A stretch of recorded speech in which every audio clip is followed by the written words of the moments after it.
தஞ்சையிலே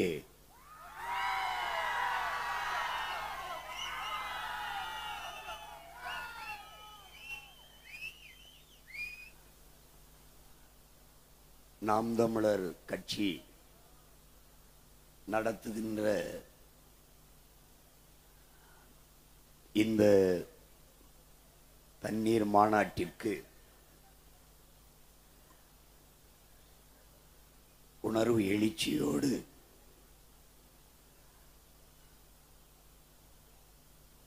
ஒன்று ஓடியிருக்கிற என்னுடைய உயிரோடும் உணர்வோடும் கலந்து வாழுகின்ற அன்பு உறவுகள் அனைவருக்கும் வணக்கம்.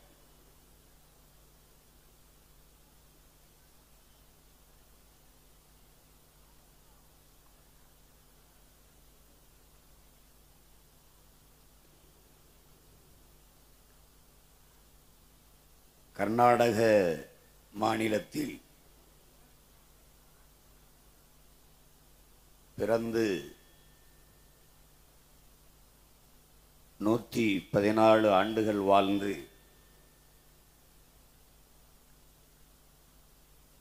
போற்றத்தக்க ஒரு சூழியல் போராளியாக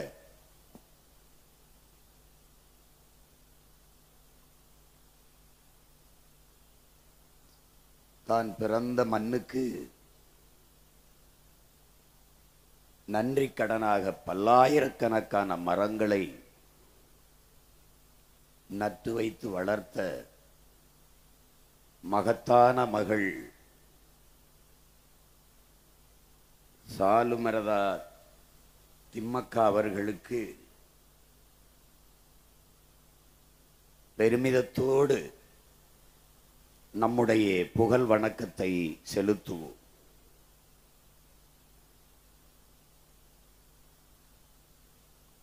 நஞ்சில்லாத உணவு அதுவே நம் கனவு என்று நமக்கு கற்பித்த நம்முடைய பெரிய தகப்பன்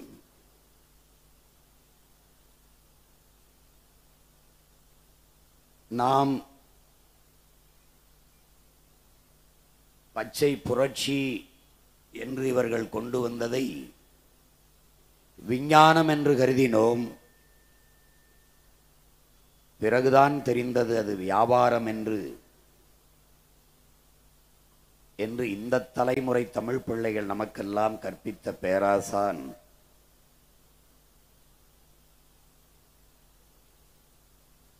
இந்திய நெல் ஆராய்ச்சி கழகத்தினுடைய தலைவர் ராத்தேலால் ரிச்சாரியா அவர்கள் 22,792 பாரம்பரிய நெல் வகைகளை இந்த துணைக்கண்டம் முழுமைக்கும் பயணம் செய்து சேமித்து வைத்திருந்தார். அந்த நெல் வகைகளை எல்லாம் ஒரே நாளில் சின்சாண்டோ நிறுவனத்திற்கு எடுத்துக் கொடுத்த ஆட்சியாளர்கள் அன்றைய காங்கிரஸ் கட்சியின் ஆட்சியாளர்கள். அந்த நாளில் 80 வயது நிரம்பிய ராத்தேலால் ரிச்சாரியா அவர்களும் இந்த நிலத்தில் நம்முடைய பெரிய தகப்பன் 2 பேரும் தான் எல்லாம் பறிபோனதே என்று அழுத பெருமக்கள். நம்மை போன்ற பிள்ளைகளுக்கெல்லாம் வேளாண்மையின் மீது ஒரு பெரும் காதல் வருவதற்கு காரணமாக இருந்த முன்னத்தி ஏறு உழவன் நம்முடைய பெரிய தகப்பன் நம்மாழ்வார் அவர்கள். அவருக்கு இன்று மட்டுமல்ல, ஒவ்வொரு நாளும் நம்முடைய மதிப்புமிக்க புகழ் வணக்கத்தை நாம் செலுத்திக் கொண்டிருக்கிறோம். அந்த வழியில் அவருடைய கனவை சுமந்து பயணிக்கிற மகன் பெருமிதத்தோடு என்னுடைய புகழ் வணக்கத்தை செலுத்துகிறேன். இங்கே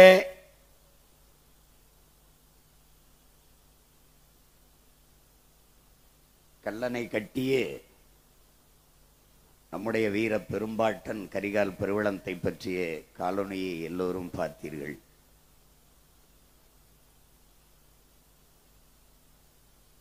பத்து நிமிட காணொளியே இப்படி என்றால் அவன் வரலாற்றை முழுக்க ஆவணம் செய்தால் எப்படி இருக்கும் என்று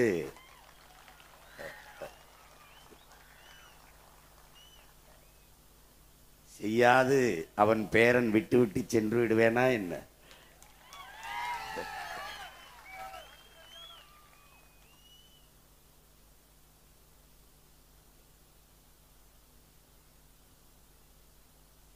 அந்த வீர பெரும்பாட்டனுக்கு பெருமிதத்தோடும் திமிரோடும் அவனுடைய பேரன் என் வீர வணக்கத்தை செலுத்துவதில் பெருமகிழ்ச்சி அடைகிறேன்.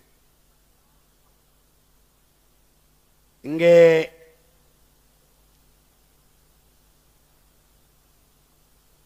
நாம் தமிழர் கட்சியில் இருப்பவர்கள் அதை முன்னெடுத்து செல்லுகிற நான் உட்பட எல்லோரும் ஒரு பைத்தியங்கள் போல இங்கே இருக்கிற உண்மையிலே பல பைத்தியங்கள் பார்த்து கொண்டிருக்கிறார்கள். நாங்கள் பைத்தியங்கள் அல்ல, பைத்தியமா திரிகிறவர்களுக்கு வைத்தியம் பார்க்க வந்த வைத்தியர்கள் என்பதை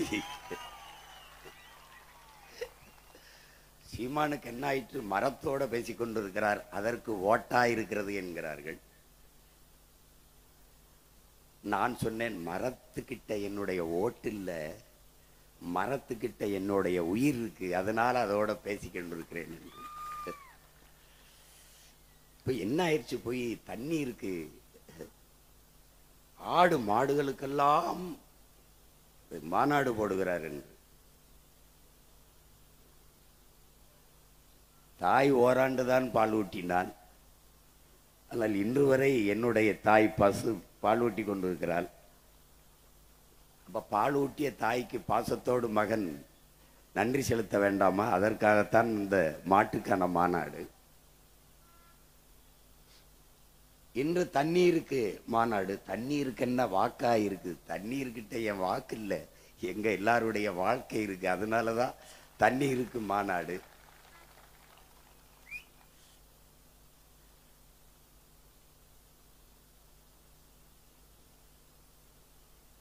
நாம் என்ன செய்கிறோம் என்பதை அவர்களுக்கு புரியவில்லை. நான் என் தம்பி தங்கைகள்கிட்ட சொன்னேன், நான் போட்டி அவருக்கும் அம்மை, அவருக்கும் அம்மை அப்படின்னு. எங்களுக்கு no competition in the world. யாருமே எங்களுக்கு இந்த உலகத்துல போட்டி இல்லை. நாங்கள் எடுத்து வைக்கிற அரசியலுக்கு அருகில் வரவே இவர்களுக்கு இன்னும் 600 ஆண்டுகளுக்கு மேலாகும்.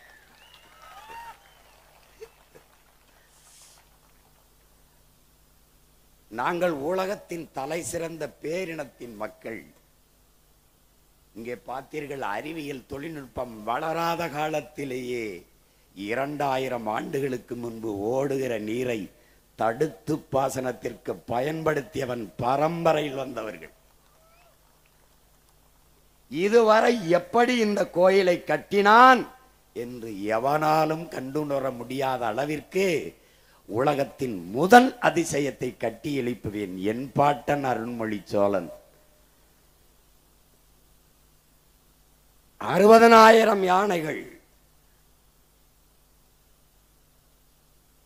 அந்த யானைகளுக்கு உணவு, அதை பராமரிக்க பாகன், அந்த யானைகளின் மீது நின்று போர் செய்ய போர் வீரர்கள், அவர்களுக்கு உணவு பயிற்சி. இந்த 60,000 யானைகளையும் கப்பலில் ஏற்றி கொண்டு போய் பல்வேறு நிலப்பரப்புகளை வென்றிருக்கான் என் பாட்டன் அரசேந்திரன். சண்டையே போட கிடையாது. ஒரு இடத்துல 60,000 யானையை வரிசையா நிக்க வச்சு 60,000 யானை மேலையும் ஏறி வாளும் வேலையந்தி நின்னா குதிரைப்படையில நிக்கிறவன் என்ன நினைப்பான் பாருங்க, கற்பனை செஞ்சு பாருங்க. 60,000 யானை அப்படி அப்படி தட்டுன உடனே முன்னங்கால தூக்கி அப்படி தும்பிக்கைய தூக்கி பிளிர்னா எல்லா பயிலும் கீழே போட்டு கறி, அரசேந்திரா எங்களை விற்று. அவன் போர்லாம் செய்ய வேண்டிய, யானை ஏறி மிதிச்சே பூரா பயிலையும் நசுக்கி கொண்டிருக்கும். பல பேர் பயந்து காலில் விழுந்து வணங்கினவன் தான். அப்பேற்பட்ட வீர பரம்பரையில வந்தவங்க.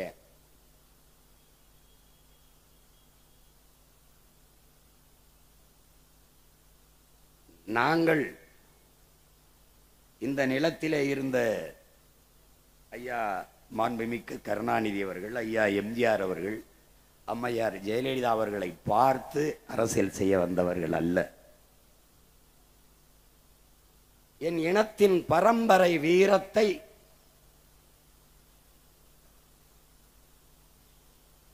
தன்னுடைய மரபணுவில் கொண்டு அடிமை வாழ்வினும் உரிமை சாவு மேலானது, சரணடைந்து வாழ்வதை விடவும் சண்டையிட்டு சாவது மேலானது,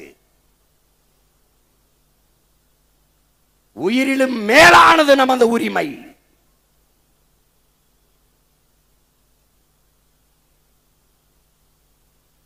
போராடினாலும் சாவோம், போராடாவிட்டாலும் சாவோம்.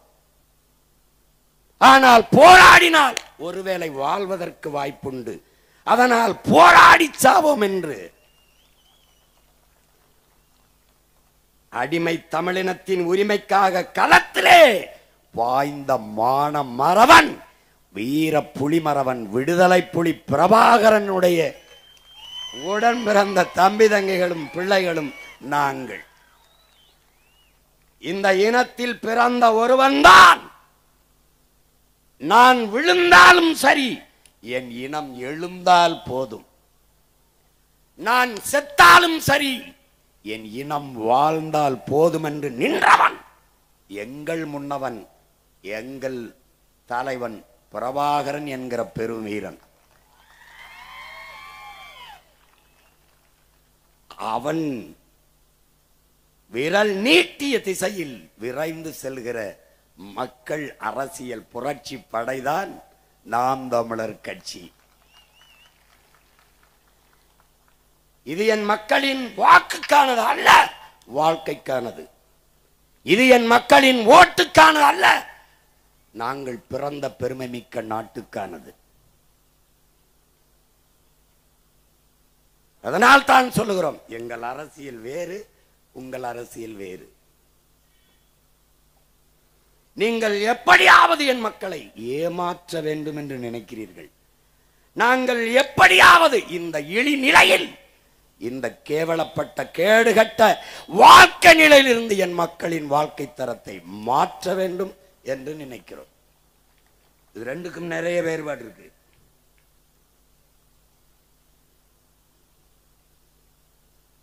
அதனாலதான் சொல்றோம், இந்த நிலத்தில் எங்களுக்கு போட்டி எவரும் இல்லை.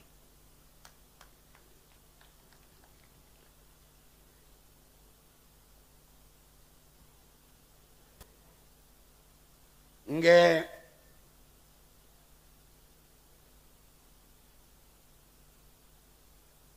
இந்த மாநாட்டை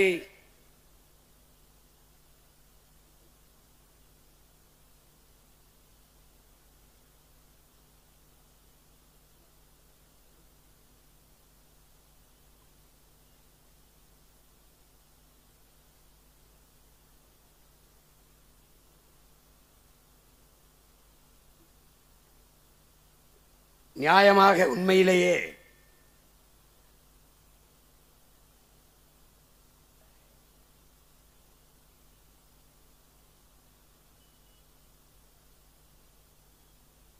நான் பிறந்த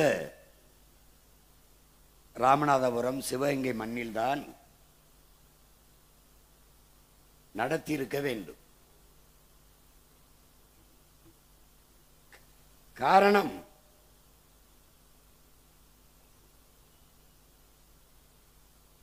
தண்ணீரின் அருமையை பற்றி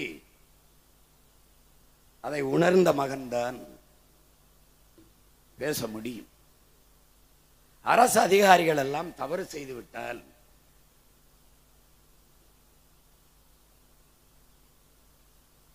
தண்ணில்லாத காட்டிற்கு பணியிடம் மாற்றுவார்கள். அது நான் பிறந்த மண்ணான ராமநாதபுரம் சிவகங்கைக்குத்தான் மாற்றுவார்கள். இன்றுதான் எனது மண் வறண்டு போனது. ஆனால் என்னுடைய வீர பெரும்பாட்டன் மருதுபாண்டியர்கள் ஆட்சியிலே உலகத்தின் சுவையான ஆரஞ்சு பழத்தை ஏற்றுமதி செய்திருக்கிறான் என்றால் எவ்வளவு வளமையான நாடாக என் நாடு இருந்திருக்கும் என்பதை அறிவார்ந்த தமிழ் சமூக சொந்தங்கள் அறிந்து கொள்ள முடியும். ஆனால் அதை விட்டுவிட்டு தஞ்சை நிலத்திலே இந்த தண்ணீர் மாநாட்டை சீமான் போடுவதற்கு காரணம், இந்த இனத்திலே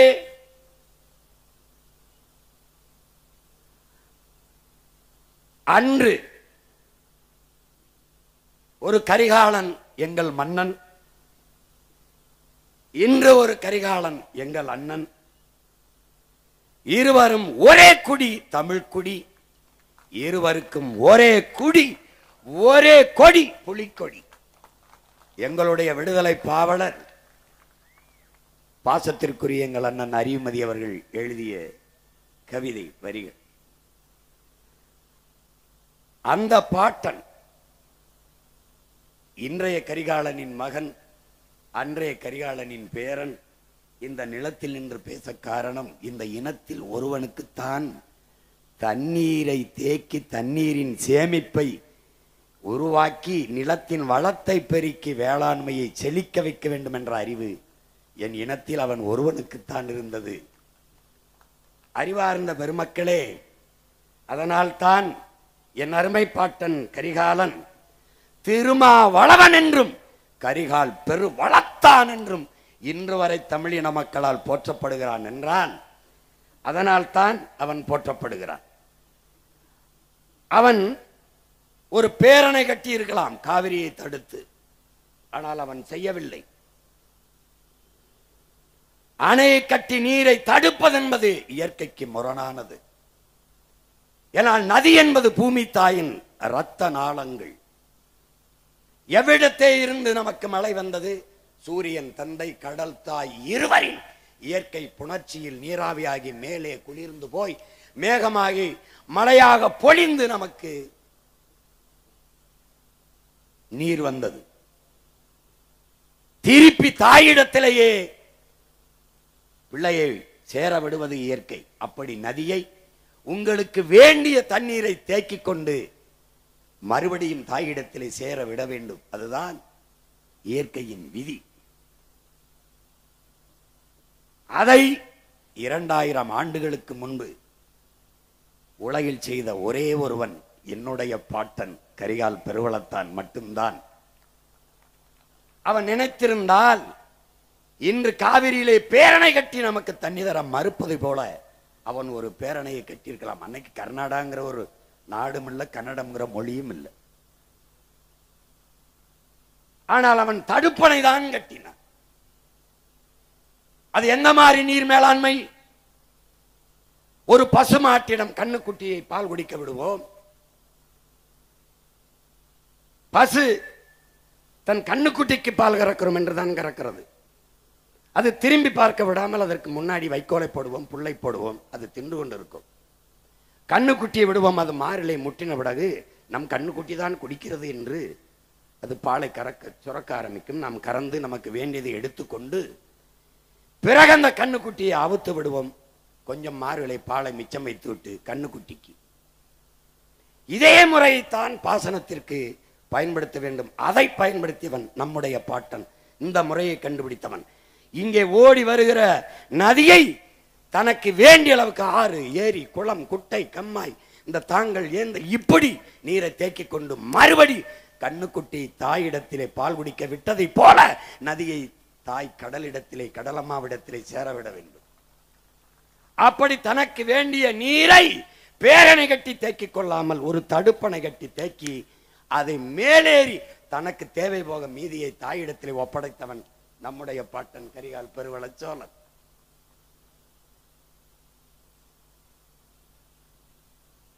அதனால்தான் அவன் இன்று வரை போற்றப்படுகிறான். நம்முடைய ஆட்சியில் வரும்போது கூட பேரணை கட்ட மாட்டோம், தடுப்பணை தான் கட்டுவோம் என்பதை நாம் முடிவு செய்திருக்க காரணம் அதுதான். அந்த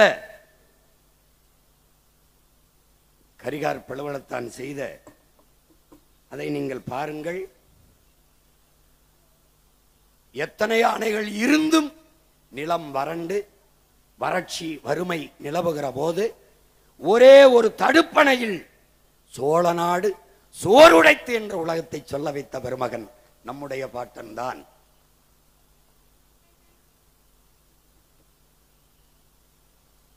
இங்கே பேரணை கட்டினால் அந்த இடத்திலே நீர் தேங்கிவிடும். இப்ப உடலிலே ரத்த நாளங்கள் ஓடுகிற போது இந்த இடத்திலே ஒரு தடுப்பு ஏற்பட்டால் அதை ஆங்கிலத்தில் ஸ்ட்ரோக் வந்தது என்கிறோம். கை கால் செயலிழந்து விழுகிறது. அப்படி ஓடுகிற பூமியின் ரத்த நாளங்களாக நதியை குறுக்கே மறைத்து தடுத்து விட்டால் அந்த இடத்திலே நீர் தேங்கிவிடும். அந்த இடத்தில் மட்டும் நிலத்தடி நீர் உயரும். அங்கு வாழ்கிற உயிரினங்கள் மட்டும் பயன்பெறும். ஆனால் மொத்தமாக நதி வறண்டு போகும். அதை நம்பி வாழ்ந்திருந்த உயிரினங்கள் செத்து போகும். பண்ணை, தென்னை, பூச்சி, வண்டு, யானை, புலி, கரடி, சிங்கம், வேளாண் குடிமக்கள் எல்லாம் பாதிக்கப்பட்டு விடுவார். ஆனால் அந்த தவறை நம்முடைய பாட்டன் செய்யவில்லை. அவன் அணையை கட்டியிருக்கிற முறையை பாருங்கள், எப்படி கட்டி பிரிச்சிருக்கான் பாருங்க. அப்படிப்பட்ட தொழில்நுட்பத்தை நம்முடைய மூதாதையவர்கள் கடைபிடித்து கல்லணையை கட்டி 2000 ஆண்டுகளுக்கு முன்பு கட்டி நமக்கு அருங்கொடையாக தந்து சென்றிருக்கிறார். அவனுடைய நிலத்தில் நின்று இந்த பேரன் பேச காரணம், தண்ணீரின் அருமை குறித்து, தண்ணீரின் அருமை தெரிந்து கல்லணை கட்டி தந்த என் பாட்டன் காலடிபட்டு நடந்த தஞ்சை மண்ணில் நின்று தண்ணீரை பற்றி பேச வேண்டும் என்று முடிவெடுத்தேன். அதுவும் அவன் கல்லணை கட்டிய திசையில் நின்று பேச வேண்டும் என்று அவனுக்கு நன்றி சொல்லி என்னுடைய வீர வணக்கத்தை செலுத்தி நின்று பேச வேண்டும் என்று நினைத்தேன். அதனால் இந்த நிலத்தில் நின்று பேசுகிறேன். அன்று முப்போகம் விளைந்த தஞ்சை விளைந்தால் தமிழ்நாட்டில் பஞ்சமில்லை, தமிழ்நாடு விளைந்தால் இந்திய துணைக்கண்டத்தில் பஞ்சமில்லை, பசி இல்லை. ஆனால் இன்று தஞ்சை எந்த காவிரியை தடுத்து கல்லணை கட்டி பாசனத்திற்கு நம் பாட்டன் பயன்படுத்தினானோ அதே காவிரியிலே 150 TMC தண்ணீரை பெற முடியாமல் அவன் பேரனும் பேத்திகளும் தவித்து போய் வறண்டு போய் வாழ்க்கை இருண்டு போய் நிற்பதை நாம் பார்க்கிறோம். 450 TMC 500 TMC தண்ணி வந்து கொண்டிருந்த காலத்தில் இன்றைக்கு 150 TMCக்கு 60-70 TMCக்கு அதைத்தான் நம்முடைய அப்பா நல்லகண்ண அவர்கள், நல்லுசாமி அவர்கள் சொல்லுகிறார்கள். ஒவ்வொரு நாளும் எங்களுக்கு விநியோகம் செய்ய வேண்டும், நீரை பிரித்து தர வேண்டும் என்று. என் நீர் என்னுடைய உரிமை, தமிழ் தேசியத்தின் அடிப்படை உரிமை. அதை தர மறுக்கிறது கர்நாடகா, பெற்றுத்தராமல் வேடிக்கை பார்க்கிறது இந்த ஆட்சியாளர்களில்.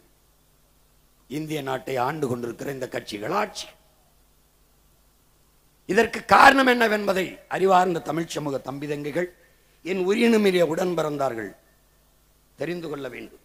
இங்கே முப்போகம் விளைந்த நிலம் வறண்டு இன்னைக்கு ஒரு போகம் விளைவதற்கு கூட தண்ணீருக்கு ஊரான்ட்டே கையேந்திர நிலைமைக்கு நிற்க காரணம், இந்த இடத்திலே பாருங்கள், காவிரியிலே தொடர்ச்சியாக தண்ணீர் வந்து கொண்டிருந்தால் ஆற்று மணலை அள்ளி விற்க முடியாது. வளத்தை எப்படி அள்ளி விற்கிறான் பார். தண்ணி தொடர்ச்சியாக வந்து கொண்டிருந்தால் ஒரு இடத்துல மண் இருக்கா பாரு, மணலை அள்ளிட்டதுனால மண்ணு வந்துருச்சு. மண்ணு வந்துட்டதுனால செடி கொடி மரம் முளைச்சிருச்சு. ஆத்துக்குள்ள நடு ஆத்துல மரம் செடி கொடி முளைக்காது, 2 பக்கம் கரையில தான் நாதனம் முளைக்கும். ஆனால் மணலை அள்ளி விட்டால், மண் வந்து விட்டால் அங்கே மரம் செடி கொடி முளைக்கிறோம், ஆறு செத்துரும்.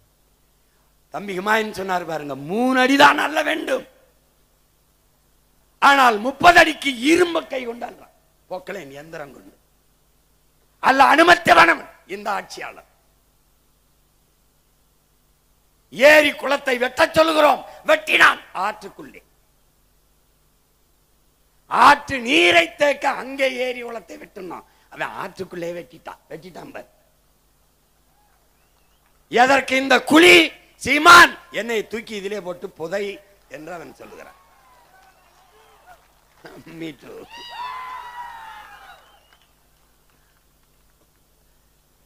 புரியுதா?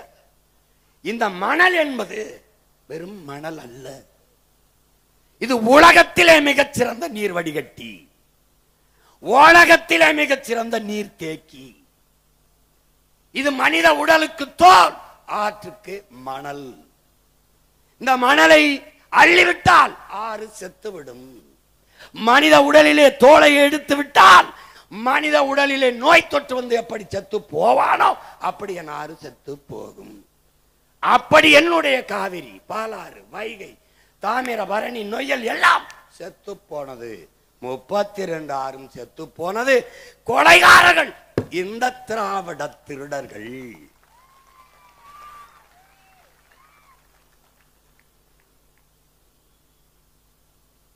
புரியுதுன்னு நினைக்கிறேன். இதை விட பாடம் நடத்த இன்னொரு பேராசிரியர் வந்துதான் உனக்கு பிறந்துதான் வரணும்.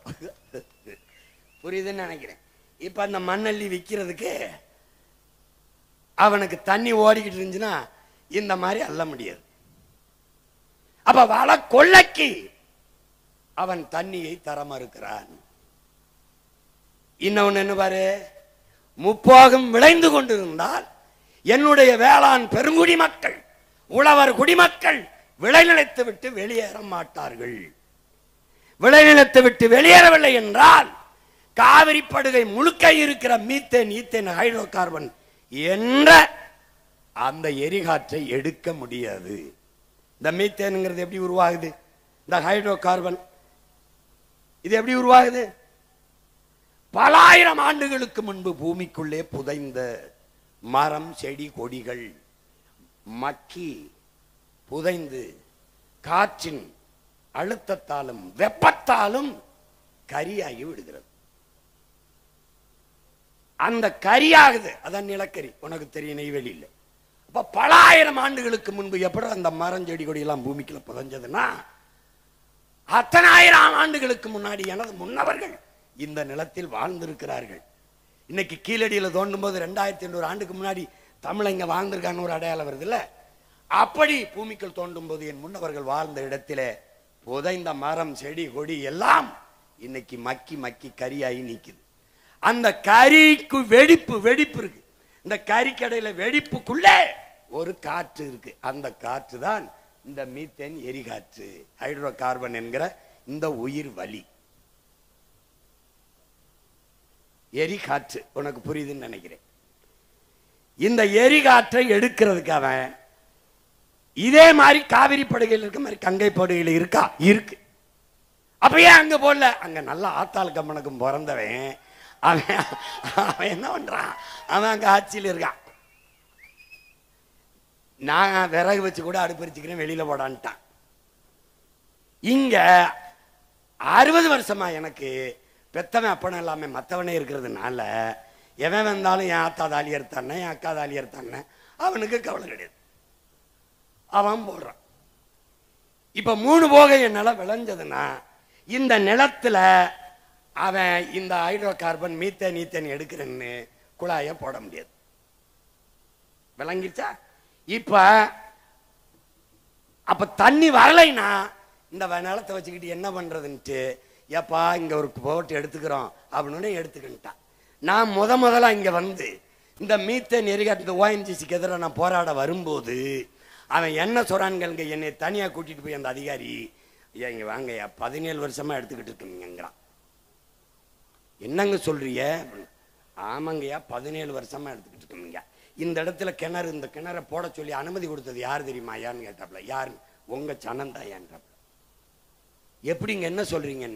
என்ன சொல்லி சொன்னீங்க? எப்படி எங்க நிலத்துல கிணற தோண்டுங்கன்னு சொன்னதே இவர்கள் தான். நான் கேட்ட, என்ன சொன்னீர்கள்? தோண்டிக் கொள்ளுங்கள் என்று சொன்னார்கள். மண்ணெண்ணெய் எடுக்க போறோம்னு சொன்னாங்க. எப்படி இருக்கு? மண்ணெண்ணெய் எடுக்க போறோம் என்று சொன்னதால் மண்ணெண்ணெய் தானே, சீமெண்ணெய் தானே எடுக்க போறான், எடுத்துட்டு போட்டும், என் நிலத்துல போட்டு கண்ணா. அப்புறமா தான் தெரியுது அவன் எரிகாற்றை எடுக்கிறான்னு. திடீர்னு தீப்பிடிச்சு எரியும் போதுதான் தெரியுது, அட பாவிகளான்னு அன்னைக்கு தான் தெரியுது. புரியுதா? இப்போ இந்த விளைநிலத்தை விட்டு வெளியேற்ற வேண்டிய தேவை இந்த ஆட்சியாளர்களுக்கு இருக்கு. பெரும் முதலாளிகளின் வள வேட்டைக்கு இந்த தரக அதிகாரங்கள் கைக்கூலிகளாக இருந்து வேலை பார்த்து எனக்கு காவிரியில் தண்ணி பெற்று தராமல் என் நிலத்தை வறண்ட நிலமாக்கி விளைநிலத்தை விட்டு வேளாண் குடிமக்களை வெளியேற்றி வள வேட்டைக்காடாக முப்போகம் விளைந்த தஞ்சை நிலத்தை தரிசு நிலமாக மாற்றி இருக்கிறார்கள். இதை எப்படி சரி செய்வான்? கரிகால் பெருவளத்தானின் பேரன் வருவேன், தண்ணீரின் தேவையில் தண்ணீரை அடைந்து எவனிடத்திலும் கை நீட்டாது என் அருமை பெரும்பாட்டன் அரசேந்திரன் வெட்டி கட்டிய வீராணம் ஏரியை தூர்வாரி 16 கிலோமீட்டர் என் மண் ராமேஸ்வரத்தில் இருந்த தலைமன்னாருக்கு கடலின் குறுக்கு பரப்பளவு 16 கிலோமீட்டர். அப்படி என்றால் சிறிய கடலை ஏரியாக வெட்டியவன் என் பாட்டன் அரசேந்திரன். அந்த ஏரியை தூர்வாரி நீரை தேக்கி பெரும் குழாயின் மூலமாக இதே காவிரி படுகையில் கரிகாலன் பேரன் கொண்டாந்து ஊத்துவேன். மறுபடி என் நிலத்தை வளமான நிலமாக மாற்றுவேன்.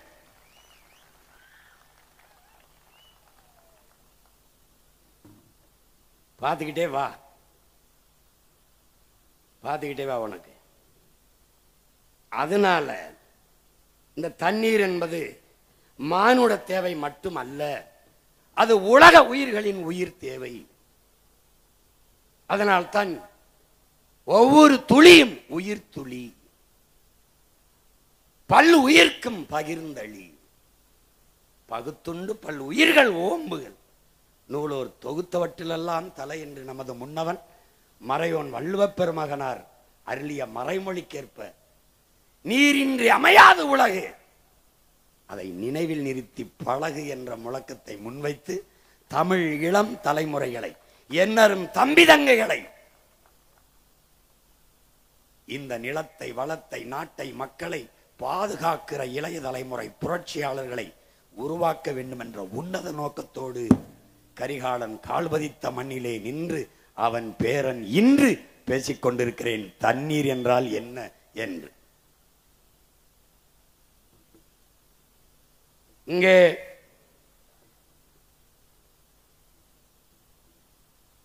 தண்ணீரை பற்றி அறிஞர் பெருமக்கள் பல்வேறு பேர் கூறியிருந்தாலும் எல்லாவற்றுக்கும் முன்னவன் எங்கள் மறையோன் வள்ளுவப் பெருமகனார் நீரின்றி அமையாது உலகனின் யார் யாருக்கும் வானின்றி அமையாது ஒழுக்கு. நீர் இல்லாம உலகத்துல ஒண்ணும் கிடையாது, ஒரு உயிரும் இல்லை. அது இல்லை என்றால் மனிதனில் ஒழுங்கு கூட ஒழுக்கம் கூட ஒழுங்கற்று போகும்னு பாடுறாப்ல. வானின்று உலகம் வழங்கி வருவதால் தான் அமிழ்தம் என்றுரைப்பாற்றுன்னு சொல்றான். வானத்திலிருந்து மழை பொழிவினால்தான் இந்த உயிர்கள் எல்லாம் இருக்கு, அதனால்தான் அதை அமிழ்தம் என்று மழையை சொல்றோம்ங்கிறான். விசிம்பின் துளி வீழின் அல்லால் பசும்புல் மற்றாங்கே பசும்புல் தலைகால் என்பது அரிதுன்றான். மேகத்திலிருந்து வானிலிருந்து ஒரு துளி மழை துளி பூமியில் விழால வென்றால் ஒரு புல் பசும்புல் கூட தலை தூக்காது முளைக்காதுன்றான். தானம் தவம் இரண்டும் தங்கா வேணுலகம் வானம் வழங்காதே. வானம் மழை பொழியலைன்னா பிறருக்காக தானம் செய்வனும் தனக்காக தவம் செய்வனும் செய்ய முடியாது, இருக்க முடியாதுங்கிறார். ஏன்னா இந்த வான் சிறப்பு இந்த மழையை பற்றி உலகத்தில் எவனுமே பாடலை நம் பாட்டன் அளவிற்கு. ஒரு தடவை சொன்னா போதும், நீரின்றி அமையாத உலகனின் யார் யாருக்கும் வானின்றி அமையாத ஒழுக்கு போதும். ஆனா இந்த பய மக்களுக்கு திரும்ப திரும்ப சொல்ல முடியாது, ஒன்னையும் 10 தடவை பாடியிருக்காப்ல. ஆனாலும் இவனுக்கு அது மண்டையில ஏறல. அப்ப 10ம் பத்தல. ஒருவேளை 10 லட்சமா கொடுத்தா வேணா 10மோ என்னவோ, அது பத்தல. துப்பாருக்கு துப்பாய துப்பாக்கு, துப்பாருக்கு துப்பாய தூவுமலை நம்முடைய அப்பா நல்லுசாமி கூட சொன்னாங்க. அதாவது சாப்பிடுவதற்கு உண்பதற்கு உணவையும் குடிப்பதற்கு நீரையும் தருவது மழைதான். எப்படி பாருங்க, மணி நீரும் மண்ணும் மலையும் அணிநிலர் காடும் உடையது அரண். இதை விட எவன் பாடுவான்? ஆனால் நீங்க ஆழ்ந்து பார்க்கணும். இன்னைக்கு மணி நீர் இருக்கா, மண் இருக்கா, மலை இருக்கா, அணிநிலர் காடு இருக்கா? இல்ல. காலி பண்ணவன் யாரு? இந்த காவாலி பைய திராவிடே. உனக்கு புரியுதா? தூய நீர்,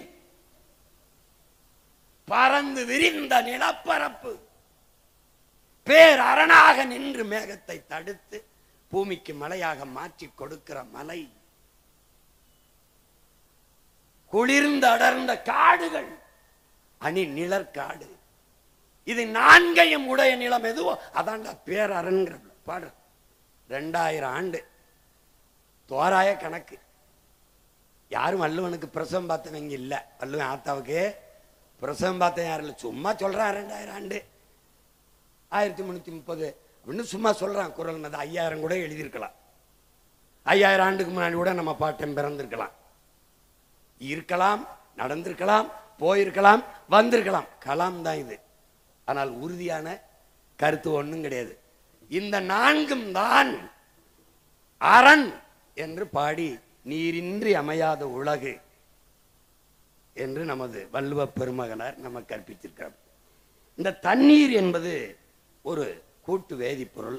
உங்களுக்கு தெரியும், ஹைட்ரஜன் ஆக்சிஜன் இரண்டும் கலந்த ஒரு வேதிப்பொருள். இதுல என்ன இயற்கையின் விதியிலே என் உடன் பிறந்தார்களே, H2O, அதுல இந்த ஹைட்ரஜன் 2 விழுக்காடு இல்லாது, ஆக்சிஜன் 1 விழுக்காடு இல்லாது, ஆக்சிஜன் 2 விழுக்காடு, ஹைட்ரஜன் 1 விழுக்காடு என்று கலந்தால் தண்ணீர் வராது. அப்ப இயற்கையின் விதி சரியாக ஹைட்ரஜன் 2 விழுக்காடும் ஆக்சிஜன் 1 விழுக்காடுமாக கலந்து இந்த நீரை உருவாக்கி இருக்கு. அதான் H2O. அது இயற்கையின் அரிய கொடையாக இந்த வேதிப்பொருள் இருக்கு. இதுல என்னன்னா, உலக உயிர்களின் வேர் என்று இந்த நவீன சூழியல் உலகம் அதை சொல்லுது. இப்ப நீர் இல்லாம உலகில் ஒன்றுமே கிடையாது. நீர் இல்லாம உலகில் ஒன்றுமே கிடையாது. மனித உடலில் 70 விழுக்காடு நீர். இந்த நீர் தான் இந்த உலகத்தை உயிருள்ள உலகமாக மாற்றுகிறது. நிலம், தீ, நீர்வழி, விசும்பு இவை 5ம் கலந்த மயக்கம்தான் இந்த உலகம், பூமி என்று, இந்த உலகம் என்று நம்மளுடைய மூதாதை தொல்காப்பியர் பாடி வைக்கிறது. இந்த 5ல அவங்க 5 பூதம் என்கிறார்கள். நாம் 50 ஆற்றல் என்று தமிழ்ல சொல்றோம். இந்த 5ல் மிக முதன்மையானது இந்த நீராக இருக்கிறது. இந்த நீரில் தான் இந்த ஒரு செல் உயிரினமான அமீபா தோன்றுது. அந்த முதலாக இந்த உலகில் தோன்றிய உயிரினம் நீரில் இருந்துதான். எனவேதான் நீரின்றி அமையாது உலகு என்று நமது மூதாதை இந்த கருத்தை வலியுறுத்துகிறார். நீங்க நல்லா கவனிச்சுக்கணும். இப்ப இந்த மனிதன் மட்டும் அல்ல, உலகில் எந்த உயிரும் இந்த 50 ஆற்றல், நீர், நிலம், நீர், காற்று, உங்களுக்கு தெரியும், இந்த தீ, ஆகாயம், இது இல்லாம எந்த உயிரும் இல்லை. இப்ப நம்முடைய இதுல, நம்முடைய பழக்கத்துல எரிக்கிறது, எரியூட்டுவது நம்முடைய பழக்கம் இல்லை. நமக்கு உயிர் போகிற போது நீர் முதல்ல வெளியேறிடுது. அப்ப நீர் போனோன்னா உடம்பு குளிர்ந்துரும், காற்று போயிருது, வெப்பம் தணிஞ்சிருது, உடம்புல நெருப்பு போயிருது. எல்லாம் போன பிறகு கடைசி என்ன இருக்கு? மண், நிலம். அதனால பூமியில தோண்டி நிலத்துல போட்டு புதைச்சிறதான் தமிழர் மரபு. இப்ப இந்த 50 ஆற்றல் இல்லாத மனித உயிர்கள் அல்ல, உலகில் எவ்வுயிரும் இல்லை என்பதை அறிவார்ந்த தமிழ் சமூக தம்பி தங்கைகள் அறிந்து கொள்ள வேண்டும்.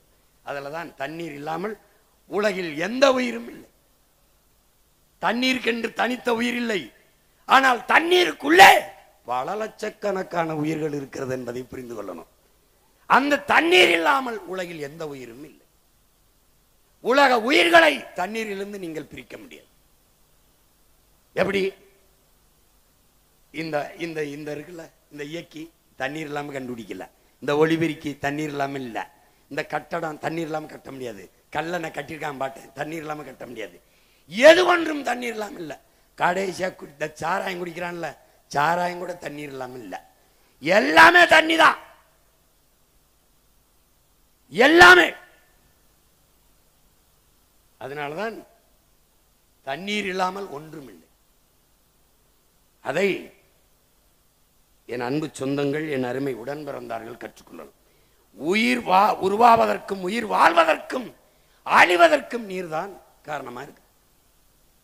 எனவே உலக உயிர்களின் ஆதாரமாக, அடிப்படை வாழ்வாதாரமாக நீர் இருக்கிறது. உடலிலே இருக்கிற வெப்பநிலையை சமப்படுத்துவதற்கும் ஊட்டச்சத்துக்களை கடத்துவதற்குமான உயிர்காரணியாக இந்த நீர் இருக்கிறது என்பதை அறிவார்ந்த தமிழ் சமூக தம்பி தங்கைகள் புரிந்து கொள்ள வேண்டும். வேளாண்மை செய்வதற்கும் தொழிற்சாலைகளை நிறுவி வளர்ப்பதற்கும் எல்லாவற்றுக்கும் நீர் முதன்மையான காரணியாக இருப்பதால் தான் நீரின்றி அமையாது உலகு எனின் யார் யாருக்கும் வானின்றி அமையாது ஒழுக்கு என்ற ஆகச்சிறந்த மறைமொழியை நம்முடைய மூதாதை வள்ளுவ பெருமகனார் நமக்கு பகுத்து வகுத்து தந்திருக்கிறார் என்பதை என்னிலும் இளைய என் தம்பி தங்கைகள் புரிந்து கொள்ள வேண்டும். இப்போது உலகிலே 800 கோடி மக்கள் தொகை உலகெங்கும் பரவி வாழ்கிறார். இந்த 800 கோடி மக்களில் 100 கோடி மக்களுக்குத்தான் தண்ணீர் இருக்கிறது. இது நம்முடைய அறிவியலின் பேரடையாளமாக இருக்கிற ஐயா அப்துல் கலாம் அவர்கள் 100 கோடி மக்களுக்குத்தான் தண்ணீர் இருக்கிறது. அப்ப மீதி 700 கோடி மக்களினுடைய நிலை என்ன? 70 விழுக்காடு நீர் இருந்தும் 2 விழுக்காடு தான் குடிநீர் இருக்கிறது. அப்ப இந்த 2 விழுக்காட்டு குடிநீரை 10 விழுக்காடு 20 விழுக்காடாக உயர்த்துவது எப்படி என்று சிந்திக்காது அதை விற்றால் நன்றாக சம்பாதிக்க முடியும் என்று சிந்தித்த மூளைதான் உலக உயிர்களுக்கு செய்த பெருந்துரோக சிந்தனை. அது எப்படா பெருக்கிறதுன்னு எந்த தலைவனும் யோசிக்கல. வித்தா நல்லா சம்பாதிக்கலாம். ஏன்? தண்ணீர் தவிர்க்க முடியாத உயிர் தேவை. கல்வி எப்படி, மருத்துவம் எப்படி, மின்சாரம் எப்படி, அதை விட தண்ணீர். குளிக்காமல் ஒரு வாரம் இருக்க முடியும், தண்ணீர் குடிக்காமல் எவ்வளவு நாள் இருக்க முடியும். அதனால் உயிராகாரமாக உயிர் தேவையாக இருக்கிற நீரை சந்தையாக்கினால் தவிர்க்க முடியாத சந்தை செல்வத்தை குவிக்கலாம், வருவாயை பெருக்கலாம் என்று இந்த வியாபாரிகளின் மூளை சிந்தித்தது. ஏன் இந்த தண்ணீர் எப்படி விற்பனை பண்டமாச்சு? ஏன்னா உலகம் வர்த்தக மயமாகிவிட்டது. அறிவார்ந்த தமிழ் சமூக தம்பி தங்கைகளே, நமக்கு தண்ணீர் உயிர் தேவை. அதை விநியோகிப்பது, மக்களுக்கு தரமான தூய குடிநீரை கொடுப்பது அரசின் கடமை. இது சேவை. அறிவை வளர்க்கும் கல்வி மானுட உரிமை. அதை கொடுக்க வேண்டியது அரசின் கடமை.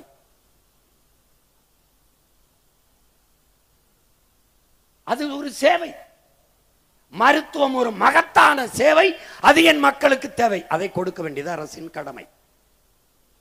அது நம்மை பார்வையில் நம்மளை பொறுத்தவரை அது ஒரு சேவை. சாலை போடுதல், பராமரித்தல், மின் உற்பத்தி, விநியோகம், இதெல்லாம் ஒரு சேவை நமக்கு. ஆனால் இந்த உலக வர்த்தக அமைப்பு, வேர்ல்டு ட்ரேட் ஆர்கனைசேஷன், WTO என்கிற இந்த வர்த்தக அமைப்பு என்றால் நம்ம ஊர்ல வணிக பெருமக்கள் வியாபாரிகள் சங்கம் வைத்திருப்பது போல உலக பெரும் வியாபாரிகளின் சங்கம், பேரமைப்பு, வேர்ல்டு ட்ரேட் ஆர்கனைசேஷன், உலக வர்த்தக அமைப்பு. அவர்களின் கொள்கை முடிவு நீர் விநியோகமோ, கல்வியோ, மருத்துவமோ, சாலை போடுதல், பராமரித்தலோ, மின் உற்பத்தி, விநியோகமோ, போக்குவரத்து நடத்தலோ அரசின் வேலை அல்ல. ஏனென்றால் அது சேவை அல்ல, தொழில். அவனுக்கு தொழில் செய்வது அரசின் வேலை அல்ல. அப்ப என்ன செய்யணும்? அதை தனியார் முதலாளிகளுக்கு கொடுத்து விட்டு நீங்கள் கையெழுத்தை போட்டுவிட்டு கமிஷனை வாங்கி கொண்டு பேசாமல் இருக்க வேண்டும். புரியுதா? அதனால் தான் நாம் சொல்லுகிறோம், இவர்கள் பிரதமர்கள் அல்ல, இவர்கள் முதலமைச்சர் அல்ல, புரோக்கர் பாய்ஸ் என்று சொல்வதற்கு காரணம் இதுதான். இங்க பாரு, உனக்கு தெரியும் பாரு. இப்ப நீர் மிகப்பெரிய சந்தையாயிடுச்சு. சந்தையானதுனால என்ன ஆயிருது? இந்த படத்தில் நீங்கள் பார்க்கிறவர் கன்னியா நாட்டை சேர்ந்த சூழியலின் தாய், வங்காரிம்மா தாய். இவன் என்ன சொல்றான் நமக்கு? வரலாறு நெடுகிலும் போர் என்பது வள வேட்டைக்காகத்தான் நடந்திருக்குதுங்கிறான். இன்று நேரத்தில் பன்னெடுங்காலமாக வள வேட்டைக்காகவே நாடு பிடிக்கவும் எல்லை விரிவாக்கவும் இவர்கள் போர் செய்தார்கள். சொல்லி விளங்குதுன்னு நினைக்கிறேன். அந்த அடிப்படையில் அடுத்து பிரிட்டிஷ் உளவாளியினுடைய வாக்குமூலம் என்கிற அந்த ஆலிவர் கெம்பர் அவன் என்ன சொல்றான் பாருங்க. அம்மா வங்காரி மாத்தாய், ஆலிவர் கம்பர் பிரிட்டிஷ் உளவாளியின் ஒப்புதல் வாக்குமூலம். பாருங்க, 3ஆம் உலக நாடுகளை சிதைக்க உளவாளிகள் நடத்திய சதி குறித்த ஆவணம் ஆலிவர் கம்பர். இவன் என்ன சொல்றான்னு தெரியுமா? இது சின்ன புத்தகம் தான், நீங்க படிச்சீங்கன்னா தெரியும். எதுக்கு இந்த புத்தகத்தை போடுறேன்னா தேடி படிப்பீங்கன்னு தான். இவன் என்ன சொல்றான்? நாங்கள் வந்ததெல்லாம் நாடு பிடிக்க அல்ல, வள வேட்டைக்காகத்தான் வந்தோம்ங்கிறான். எந்த நாட்டுக்குள்ள போனாலும் அந்த நாட்டுக்குள்ள இருந்து வளத்தை வேட்டையாடத்தான் நாங்கள் வந்தோம். அப்ப வள வேட்டைக்காகத்தான் உலகெங்கிலும் போர் நடக்கிறது. அப்படி பார்த்தால் இனி வருங்காலங்களில் 3ஆம் உலக போர், நல்லா கவனிங்க, இது நம்முடைய கவி பேரரசு வைரமுத்து அவர்கள் 3ஆம் உலக போர் என்ற புத்தகத்தில் இருக்கார். இது எதுக்கு போடுறேன்னா நீங்க வாங்கி படிக்கணும். இதற்கு முன்னாடி வளம் என்பது பெட்ரோல், டீசல், தங்கம், வைரம், இப்படி இருந்ததெல்லாம் வளமாக கருதப்பட்டது. அப்படித்தான் ஈரான் ஈராக்கு மேலே, சிரியா மேலே, லிபியா மேலே, எல்லா நாடுகள் மேலையும் வள வேட்டைக்கு எண்ணெய் வளத்துக்காக போர் தொடுக்கப்பட்டது. ஆனால் இதில் எந்த வளமும் இல்லாமல் வாழ்ந்து விட முடியும், நீர் இல்லாமல் வாழ முடியாது. ஆக இந்த வளங்களில் எல்லாம் மேலான வளம் நீர். அதனால் தான் 3ஆம் உலக போர் ஒன்று வந்தால் அது தண்ணீருக்காகத்தான் இருக்கும். அதிலே நீ முழுக்க படிக்க வேண்டியதில்லை, 300 இவர் எழுதியிருக்கிறார். ஆதியில் காடுகளில் நாம் வேட்டையாடி உண்ட போது விலங்குகளை வேட்டையாடி உண்டோம். ஒருவேளை விலங்குகள் கிடைக்கவில்லை என்றால் மனிதனையே உண்டோம்.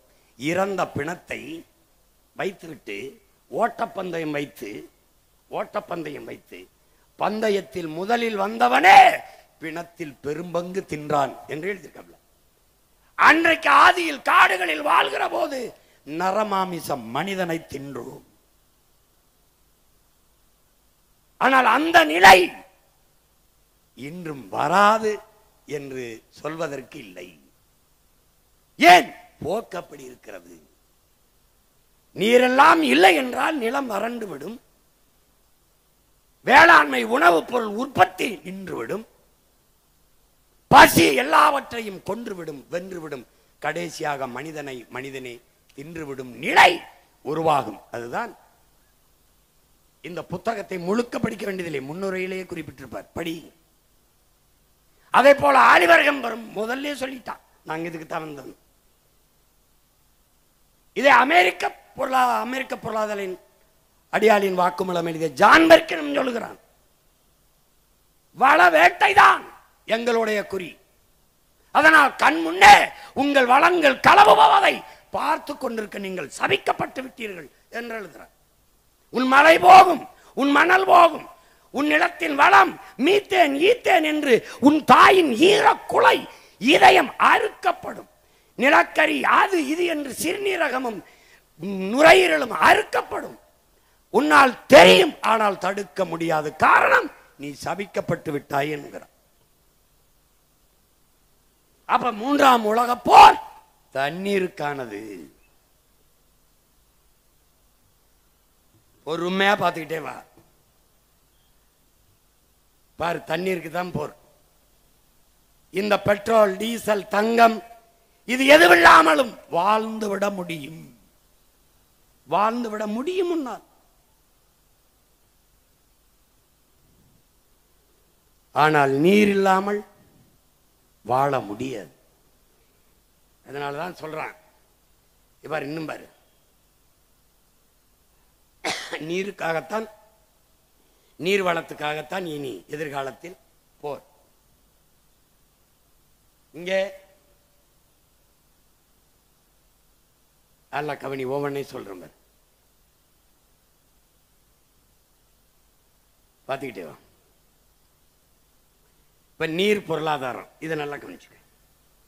இந்த நீர் பொருளாதாரம் அதுல என்ன சொல்றான்னு பார்த்தீங்கன்னா, இங்கிலாந்து பொருளாதார மேதை இந்த ஜான் ஆண்டனி ஆலன்கிறவன், இந்த நீர், இவன் தான் இந்த ஜான் ஆண்டனி ஆலன். இவன் என்ன சொல்றான்னா, இந்த ஆசிய நாடுகள் இருக்குல்ல, நம்ம இந்தியா, இந்த நாடுகள் இதெல்லாம் தான் தங்கத்தை பணத்தை வைத்து பொருளாதாரத்தை மதிப்பிடுது. எந்த நாடு அதிக தங்கம் வைத்திருக்கிறதோ அந்த நாடு பணக்கார நாடு என்று கணக்கிடுது. ஆனால் ஐரோப்பிய நாடுகள் நீரை வைத்து, எந்த நாடு நீரை அதிகமாக வைத்திருக்கிறதோ அந்த நாடுதான் உலகத்திலே பொருளாதாரத்தில் மேம்பட்ட நாடு என்று அவன் சொல்றான். அப்ப ஐரோப்பிய நாடுகள் எல்லாம் நீர் பொருளாதாரத்திற்கு வந்துருச்சுங்கிறான். அதுக்கு சான்று சொல்றான் இந்த பிரான்ஸ். இது யாரு? பிரான்ஸ். இந்த பிரான்ஸ் நாடு உலகத்திலே அதிகமாக ஆரஞ்சு பழத்தை ஏற்றுமதி செய்கிற நாடு இந்த பிரான்ஸ் தான். இந்த பாரு, இந்த படத்தை பாரு. உள்ள இந்த கையில ஒரு ஆரஞ்சு பழத்தை வச்சுக்கிட்டு பாக்குறான். இந்த ஆரஞ்சு பழத்தை புளிஞ்சினா எவ்வளவு தண்ணி வரும் நினைக்கிறேன்? அரை கோவலை வரும். ஆனால் இது விளைஞ்சு கைக்கு வர 50 லிட்டர் தண்ணீரை குடிக்குது. அப்ப யோசிக்கிறான். என்ன யோசிக்கிறான்? ஆரஞ்சு பழம் விளைய வைக்கிறத நிப்பாட்டு. ஏன்? நிலத்தின் வளம் முழுக்க போகிறது, கண்ணுக்கு தெரியாமல் களவு போகிறது. இதைத்தான் மறை நீர், வெர்ச்சுவல் வாட்டர் என்று சொல்கிறார்கள். அதை நம்முடைய ஐயா நக்கீரன் அவர்கள் மறைநீர் என்றும் நீரெழுத்தென்றும் எழுதியிருக்கிறார். அந்த புத்தகங்களை என்னுடைய தம்பி தங்கைகள் வாங்கி படிக்கணும். பாருங்க, இந்த ஆரஞ்சு பழத்தை அவன் நிறுத்துறான்ட்டான். சீனா என்ன செய்து? பன்னிக்கறியை விரும்பி சாப்பிடுது. அந்த நாட்டில் விருப்ப உணவு அந்த மக்களுக்கு.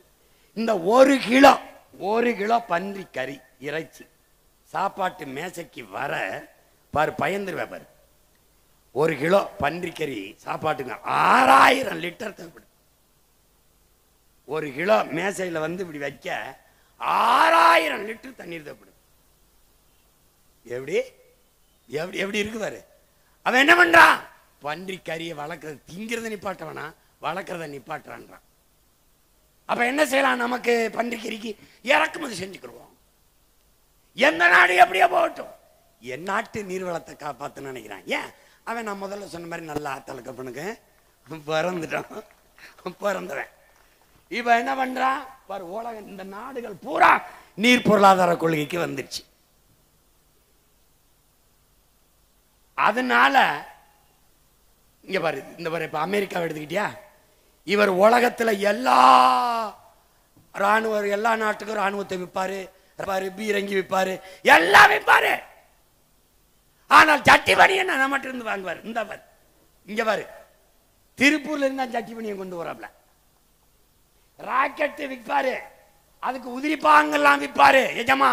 ஆனா ஜட்டி பணியன நம்ம ஊர்ல இருந்து கொண்டு வராப்ல. காரணங்கள் 2500 லிட்டர் தேவைப்படுதுரா ஒரு ஜட்டி. தாய் ஒரு ஜட்டிக்குடா.